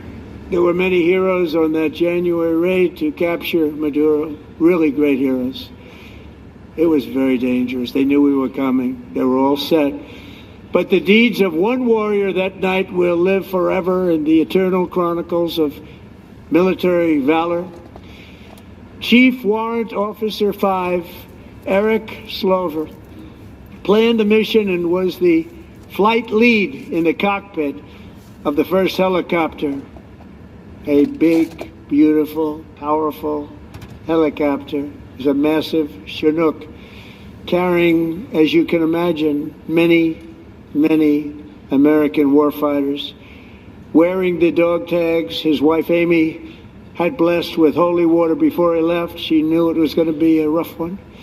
Eric steered the Chinook under the cover of night and descended swiftly upon Maduro's heavily protected military fortress. This was a major military installation, protected by thousands of soldiers and guarded by Russian and Chinese military technology. How did that work out? Not too good.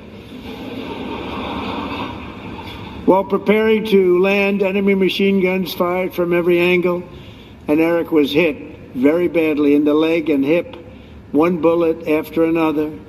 He absorbed 4 agonizing shots, shredding his leg into numerous pieces. And yet, despite the fact that the use of his legs was vital to successful helicopter flight, legs are the most important part of flying a helicopter, to deliver the many commandos who would capture and detain Maduro was the only thing Eric was thinking about.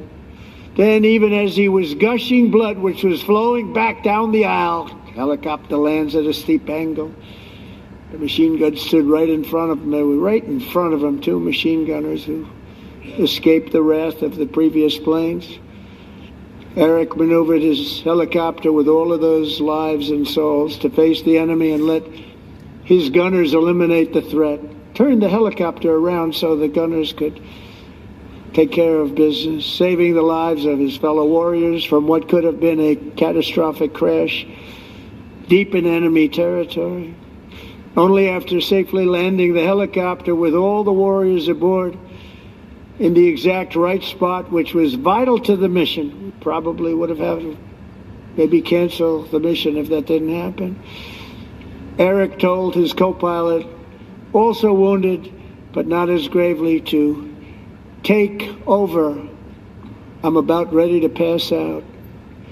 The success of the entire mission and the lives of his fellow warriors hinge on Eric's ability to take the searing pain. It was unbelievable what's happened to his legs of the bullets and keep on flying and landing, and people knew what was happening. Everybody in the back of the helicopter knew because they saw the blood pouring down the aisle.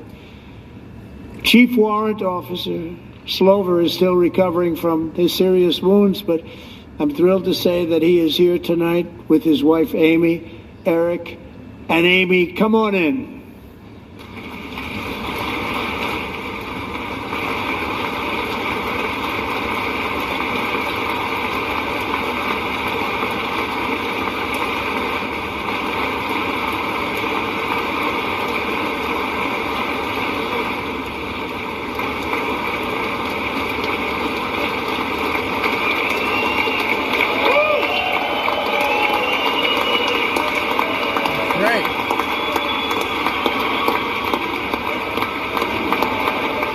the wedge turns out there.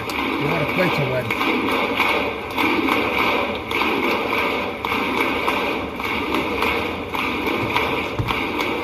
They're so tough. We'll see them right in front of real. So we have a surprise for Eric and Amy. In recognition of Eric's actions above and beyond the call of duty, I would now like to ask General Jonathan Braga to present Chief Warrant Officer Slover with our nation's highest military award, the Congressional Medal of Honor.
Not at all. Well, thank you very much, Eric and Amy. Great to get to know you. I met with them and with a lot of their fellow warriors at Fort Bragg recently. You notice the name Fort Bragg, we have it back, we brought it back. We won the First World War with it, the Second World War with it, and then they decided to change the name. So we changed it back. Everybody wanted to change back too. And 10 of Eric's fellow warriors from that incredible night of victory will also be receiving medals at a private ceremony that will soon be held at the White House, and Eric will be there. Thank you.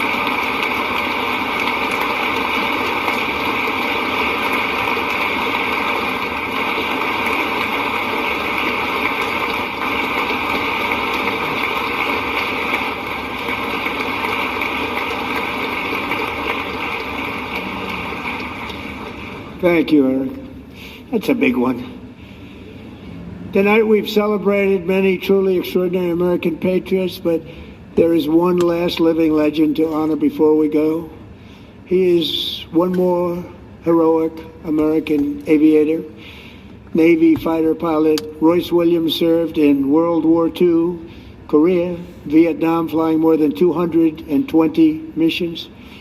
In the skies over Korea in 1952, Royce was in the dogfight of a lifetime, legendary dogfight.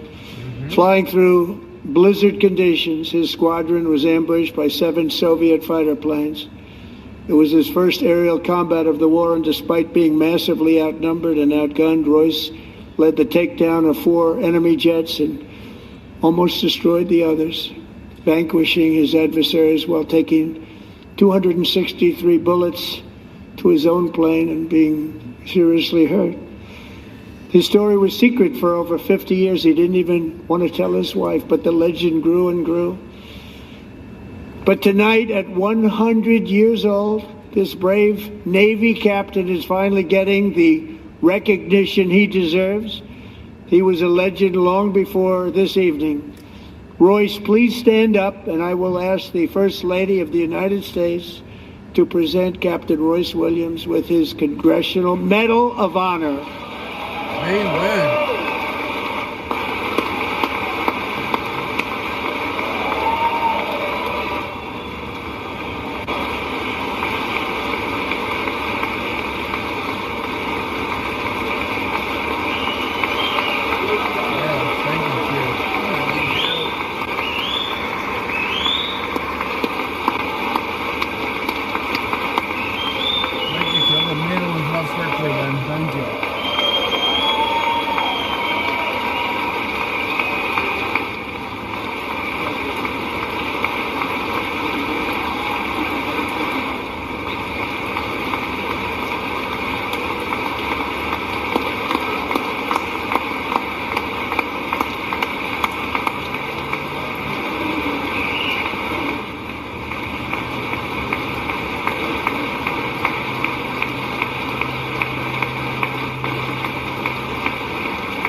Thank you, Royce, and thank you, Eric.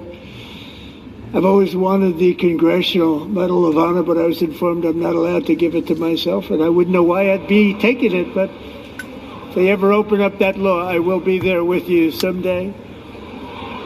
But you know, that's our highest honor, Congressional Medal of Honor, and that's a big thing, and it's an honor to be in the same room with you. Thank you both very much, Eric. Thank you.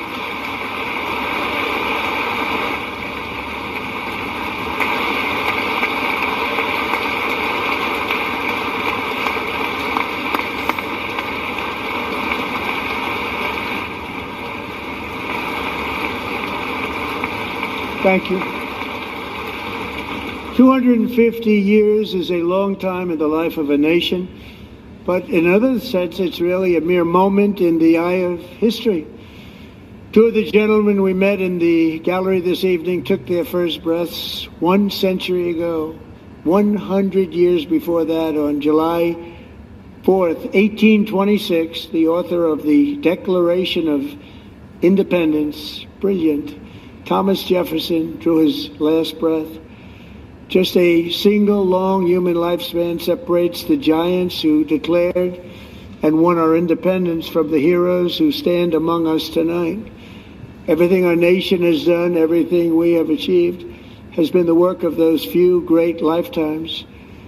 In those brief chapters, Americans built this nation from 13 humble colonies into the pinnacle of human civilization and human freedom, the strongest, wealthiest, most powerful, most successful nation in all of history. Americans ventured out across the daunting and dangerous continent.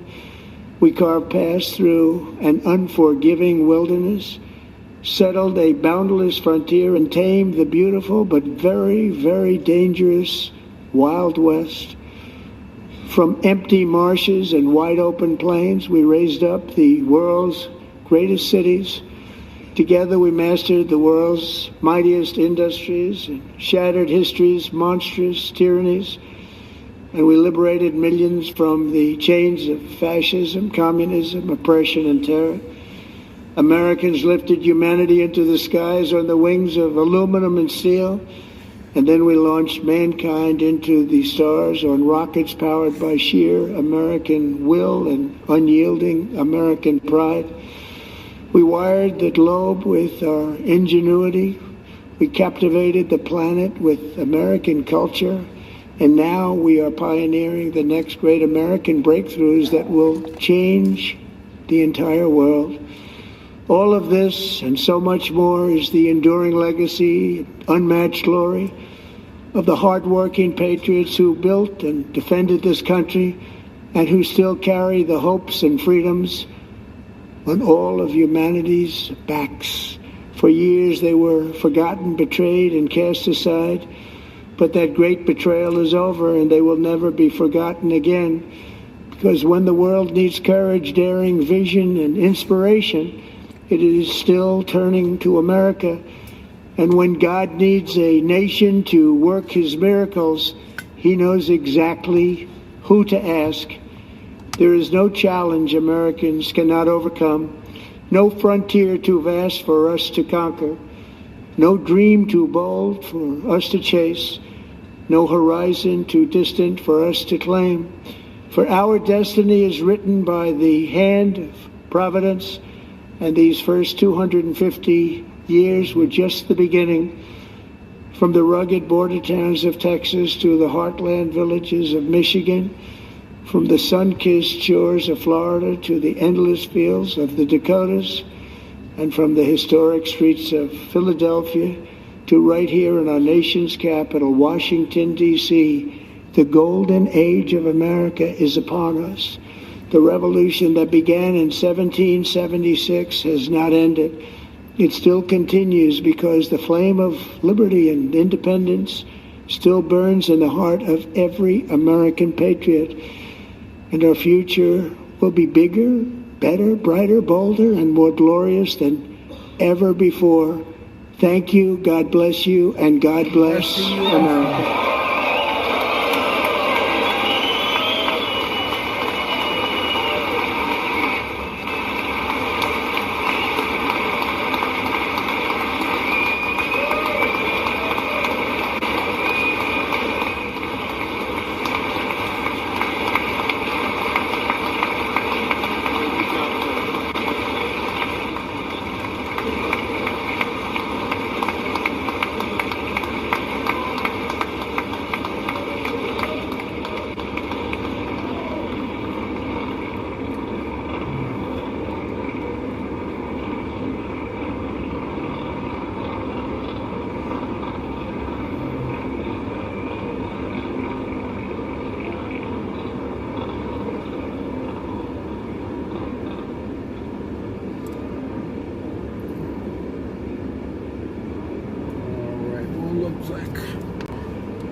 that is there on that part there. They're not really saying much there, so let's just go in and turn the camera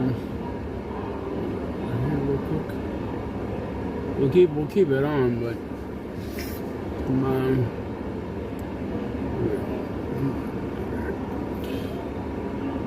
oh boy.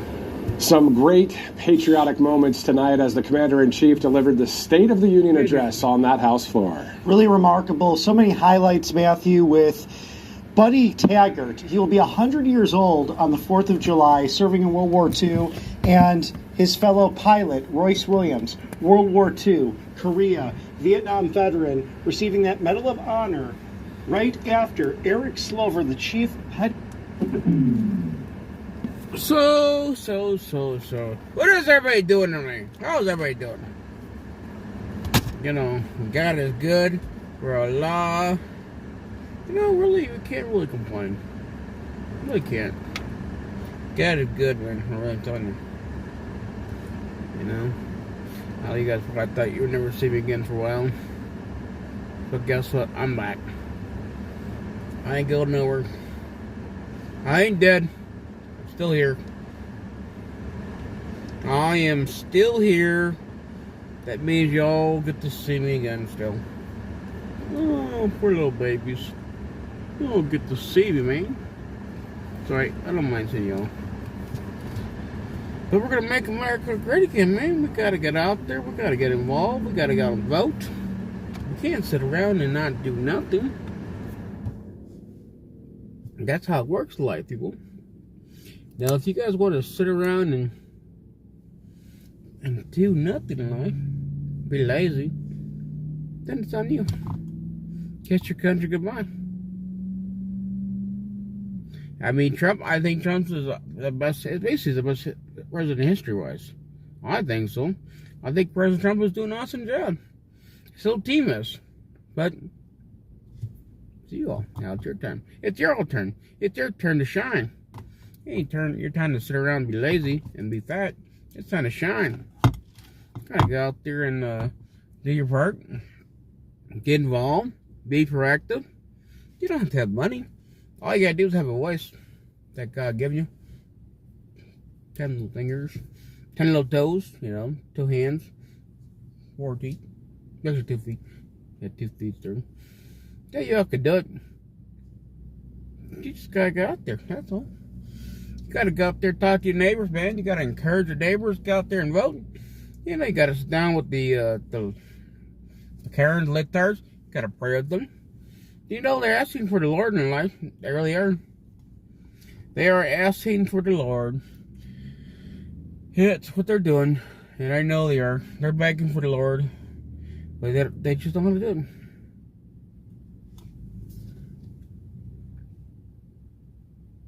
Yes. We have to love the terrorist Democrat Party, man. We gotta love them. They just have some seriously mental problems. They need help, man. They're right now. They're crying. They're crying. They want us to. They want help. So it's our job. It's called we the people's job to go out there and do it. We gotta pray for them, and you should do it every night. You really should do it. You should do it, even if they don't ask for it. You should just do it. In your heart, you should just do it because you feel like you're doing it, because you love doing it. You should pray for the American people, pray for the country, and pray for the other side. And hopefully the other side wakes up. Because if they don't wake up, then we have no country. Because we have to unite. We do. We do. We have to unite, people. We can't be divided. And that is exactly what the terrorist Democrat Party and these governments are trying to do. They really want us to be divided. They really push the divided, and we got to stop this. Or we got to get out there. And I'm really happy with President Trump. Everything he's done. I'm proud of the U.S.A. team. How they did. They won. Awesome. I mean, there's so much things in life that we should be very thankful, man. How our country's going. I mean, I know there's some things we're not based out there bitching, moaning about how things are still high, but you know what? You really can't blame President Trump. What you can do is you can blame the terrorist Democrat Party and blame yourself for not getting out there and getting involved. Because, number one, it takes us two to get out there. We got to do our part, and that's what we're doing. You know? If you sit here and cry about it all day, nothing's going to get done. But you guys have to understand, the Lord is very strong, man. It really is. It's very strong. God is very powerful. It's up to you guys. It really is up to y'all if you guys really want to accept the Lord as your Savior. You know, because in life, like I preach y'all all the time, in life that we all have some type of problems inside. We all do, okay? And if we don't ask the Lord for help, then you'll never get help, and you'll be stuck in a corner. But guess what? If you guys don't really know exactly what just happened to me a couple of days ago, you guys will understand what I'm going through. But this is not the time and place to talk about it. When it is, I will. I'm not worried about it. I got a little piece of girl here. I don't want the liftards crying. I know these, so maybe they might be sad at me that I wasn't there. That they do what happened, but no, I'm alright, people. I'm fine.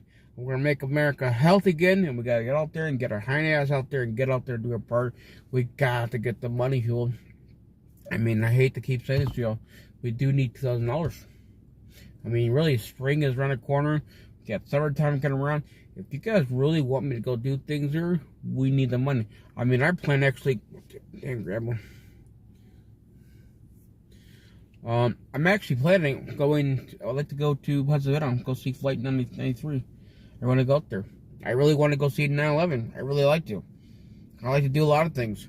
I know that JD Vance is going to run. He's going to. He's going to run. You know, this is going to be important to us. It should be important to you too. I mean, we can go out there and cover a lot of things. Don't ask me to go out there and cover these stupid ICE protest things. I'm not doing it. I'm not wasting my time. Because, to me, there's more important things in life that's going on than ICE protests. I mean, ICE protests, it's just, to me, it's like a distraction. Just like the Epstein thing.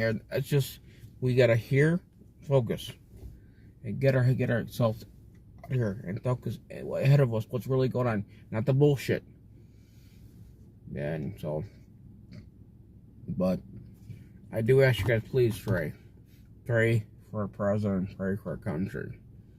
And it's really not hard to do, you. It's really done. I pray for all y'all every time. I pray for everybody's health in this here chat. Even my mods, even my viewers, all that. Because you know what? In life, we're all struggling. We're going through something mentally, physically, whatever. Okay?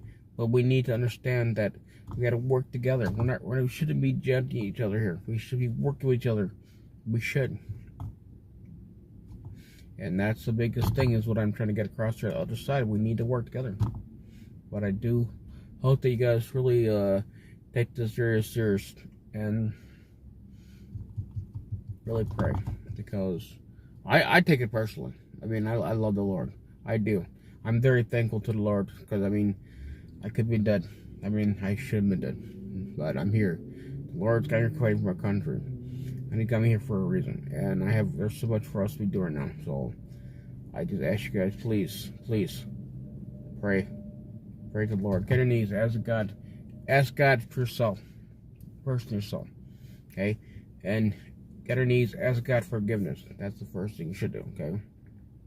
Then turn around and ask God, please guide me. Give me the wisdom. Give me exactly the words to say today. That's what I have to do, guys. I have to ask God, guide me what to say. Because there was, in my mind, there was actually so much that goes through my head. There really is. My mind's 100 miles an hour, people. I mean, there's so much with all this nonsense, policy, politics, this gone, that's gone. And you really just got to know exactly where to go at. There are some things that are very important to talk about, and there are some things that are just very distracting. You have to decide what is important and what is not. So, but you guys need to pray, man. I really hope you guys do. I really hope you guys really seriously take your time and pray to the Lord. I don't mind praying to people. I love the Lord, but it just, for me, praying to the public wise through a camera, it just feels different. I mean, I would feel better off if we're over here in person, one-on-one. You know, we can all put our hands on each other and we all can bow our head and pray. You know, and you can say to yourself right now, and I know you're behind this screen. We get to understand we're all sinners in life. We are. I'm a sinner too. I never said I was perfect. No one is. You're not either. No one is chat there. Cheruble's not perfect either. Not even Carrie. Not even VMAC. No one here is perfect. Not even the Lictars. They're no one's perfect. Not even the Karens. No one is. You know? But the only person upstairs is God. He's the man upstairs who can only judge us. The only man. Not me. No one is checking. Besides God. But you gotta do evil. I really take this religious thing very, very serious, and I see that some of you guys don't really do. But I really, yes, you need to really pray. You know, it doesn't really hurt you all. It doesn't. If you guys really like to pray, we can do a little pray. But I mean, it's up to you guys. You guys gotta say. And when you guys all give me a thumbs, you guys really want to hear me pray. I mean, we can pray, but I'm not gonna be perfect, okay? Because we're not in person 1-on-1. But we can pray. If you guys really want to hear me pray, we can pray. I can pray for you guys. If you guys really want to hear it. But it's up to y'all. I mean, I don't want to force the Lord on y'all. You know, because some of you guys, you know, say you love the Lord, but I don't know if you guys really love it the way I love it.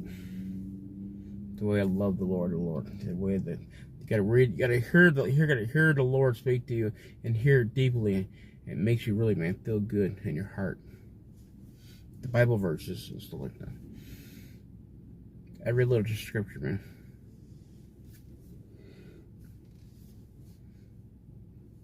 All praise perfect. You know? But, you know, y'all can sit there. And y'all can sit right now and bow your head. Bow your head, okay? And you can pray to the Lord. Put your hands out. Pray to the Lord. Get on your knees. You can say, Heavenly Father, I know that I'm a sinner. I'm asking forgiveness. I know I'm a sinner. You gotta say, I know, keyword, I know I'm a sinner. God, please forgive me. And thank you for dying on the cross for me. Can you all say that? Can you say that yourself? Because God is real. God actually has died on the cross for us, all our sinners. He has died for us. Now, I know that a lot of people don't understand the definition because they don't read the Bible. But it does say clearly, and if you read this stuff, God did die for us. He died for our sins. Because guess what? We as American, we the people are all sinners. We are. But we have to learn to accept that we are sinners. But we know what we got to do in life. We can't go to God and turn around and say, God, please help me tomorrow morning to go do something else. We have to live it. We got to live in a heart that we're truly Christian people, truly love God, the Lord, and actually go out there and do things. And the thing is in life, don't go around in life and say that you think you deserve everything from anybody. Okay? You deserve to be credit. Guess what? If you really are truly a Christian person and you really love what you're doing because you're doing Christian for the Lord, you don't need credit. You know what you need? You need to learn to take it in. Suck it in. It's called love. It makes you feel good as a human being. Because the things that I do in life, I know that I'm not perfect. I know that I'm not rich. I know that I have a lot of money. I know I don't. But guess what? In the end of the day, I know that I feel good about what I'm doing. I don't care. It might be my last few dollars. But at least I feel good. I know I do. I feel good. I hope that I'm doing what's right. In my eyes, I know I'm doing something right. I'm blessing someone else with something, some type of nature, some type of food, so they can go on in their day, so they can do what they do. Some people in life maybe don't get to eat. You know, guess what? I'm a big guy. I know I'm a big guy. I know that I will be blessed. I've been blessed. I have been blessed my lifetime. I'm not going to go out there and put my hands, oh, help me, help me. No, I don't do that. I will do whatever I can do. And I know some people were getting, well, it's not really just the other side. They were getting a little, basically trying to, oh, you were out there videoing where you're passing donuts. Guess what? It's not that I was out there trying to get credit, okay? Pay attention. Just out there doing God's deed. And I wasn't trying to get credit. And I told you guys how many times. I don't believe in it. I don't want credit. I don't want credit for what I do. I do because I love doing it. I love what I'm doing. I love fighting for my country. Because, but in some of these things that we want to go do, it does take money. It does. If you want us to go do more things, we will. But if you guys want me to sit around and do nothing, then clearly we'll be sitting here. I know that we were talking about doing what Nick Shirley does and all. There'll be a lot of things that I wouldn't mind going doing, people, but it does take money. It does. I know some people might feel like it doesn't, or maybe you shouldn't even say anything about it. But guess what? If it was that simple, if I had more followers, I would have more money to do things. But the thing is, you guys remember, I told you guys I will never go effing monetized. I will never go. Because number one, as soon as you go monetized, see, a lot of people don't realize that when anybody who goes monetized, now you become a YouTube bitch. That's the key word, bitch. That's how now YouTube owns you. No one's gonna own me. No one's gonna tell me what to do. I'm gonna be me. I'm gonna be Sean. And I'm gonna do me. And no one is gonna tell me I cannot do it. I'm not looking for promotions and all that bullshit out there, because you know what? As soon as you get somebody trying to sponsor you and this, then you got to follow their rules. Well, I ain't trying to have that, because I'm not having somebody come in and telling me what I can do, what I cannot say. I'm a freedom fighter. I believe what we're doing is American. We've been fighting for a long time. I mean, we have been right about everything, and we have been in regard about the COVID-19. It was clearly it's from China. It came from China lab. And it's improving. It's a getting effect, and it's been proven. 2020 election was stolen. Everything that we have been saying for years, it's all been out there. It's the truth. But the thing is, problem is, with everything that's going on these days, with all of us acknowledging these things that are going on in life, but instead of us actually being proactive and doing things about it, some of us are actually just sitting around here and doing nothing. Not all, but some are. So some of the ones that are not doing nothing, well, it's time for you to wake up. It is. It's time for you to wake up. It's time for you to start spilling the coffee. It's time to get off your hind ass, get out there and do your part. If you don't, like I said to you beginning, you can turn around, look in the mirror, and you can call yourself a dumbass. There's simple. And you might too, cut my face. And I'll call you a dumbass too, because you are a dumbass. And I'll tell you right to your face. If you go out there and you try, you do your part, but we have to do our part. And I'm really tired of hearing about how that everybody keeps saying it's President Trump's job, it's his job. Oh, he's not doing it, he's saying, you know what? Instead of you bitching about what cannot do because the fact that the Democrat Party, before everything they've done to him, you should be really pissed at them, not him. So I don't get why he has. I mean, things are changing, you know. It's not going to happen overnight. Gas prices are going up, not because of Trump. Gas prices are actually going down. They were going down. The reason why gas prices are going up now is because we got a shitty ass government. Government doesn't give a shit.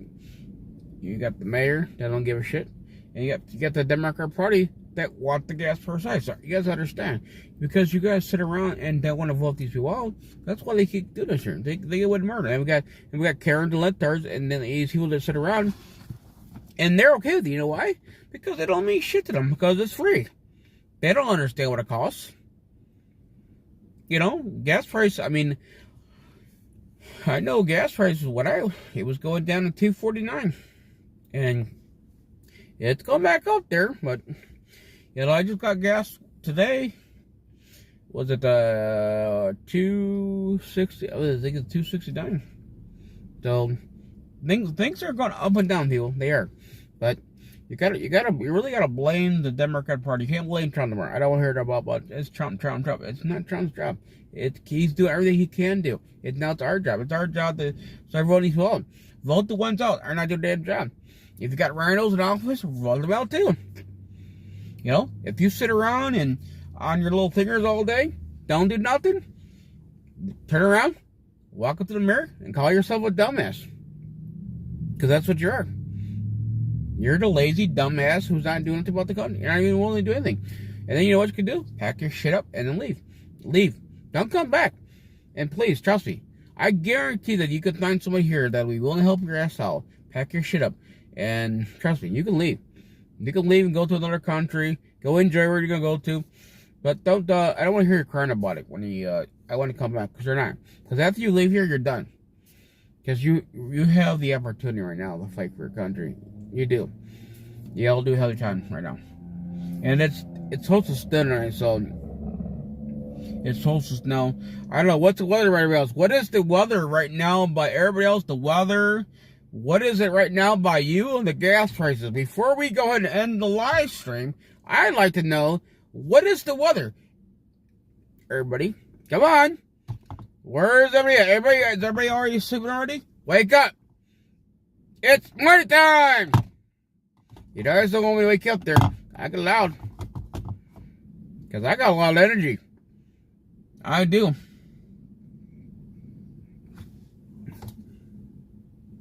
$3 a gallon here. All right.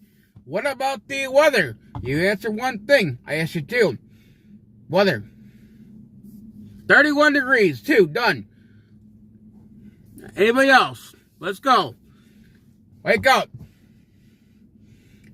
We don't need to be sleeping right now. It's still early. It's only my time. 10 exactly 24 p.m. Not 2 o'clock in the morning. 10:24. Time to shake up, man. Time to wake up. If my ass can be out here after what I just had to go through, you all can be ready to go too.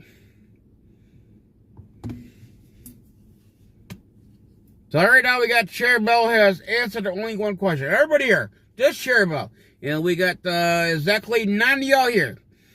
So, I don't know, man. I might have to get over there. Keep on going, people. We're not done yet. Everybody else must have fell asleep, right? Because it looks like Carrie must have fell asleep. VMAC must have fell asleep. I mean, I don't know. I don't get it. Y'all act like you guys are like old people, man. You guys are all young. You're all youngsters out here these days. You guys can hang out, man.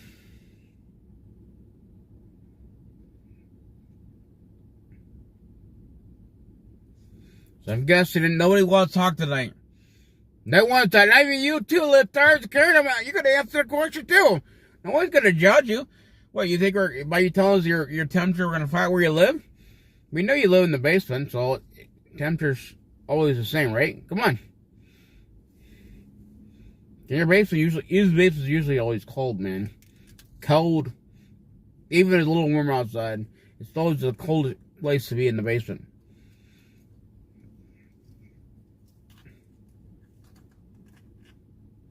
I know you all think y'all can really figure out what kind of music I'm in. I really don't give a shit. I really don't. I've got nothing on for y'all. But it looks like you guys don't want to talk tonight. So I'm gonna get on going in my live stream. We do got a live stream tomorrow. Out of the whole. I know what we're gonna cover we ought to cover news. I would see you guys as well. Besides, we did a Friday, we did a Saturday panel night, but snowing, that ain't nothing. You're young, you love it. You love it. So yeah, I know we had a panel Friday, we had a panel Saturday, and Monday we had three panels in a row, and then we'd release a live stream tonight. I think what President Trump put his speaking tonight, I mean, really, I think he's the greatest president in U.S. history, man. I really think he is. He's doing an awesome job. So, let's go ahead and end the live stream. And, I don't know, we'll see you guys tomorrow. I was going to speak in it's a little Spanish there, but you guys don't speak Spanish. And we're in America. We're in America, man. So, we'll see you guys all tomorrow. We'll do a live tomorrow about 8:15, because this will be restream night. So 8:15, and then panel nights are 8:45, because we gotta make sure everybody, the share bells and Carrie and all everybody else that comes over. So, but I am gonna get on going here, people. I do got things that I gotta do. I got special things to do. And I got a hot day with these liftards there. Liftars, wake up! It's morning time, boys! Wake up! You're welcome. You are welcome. So, adios! Bye-bye.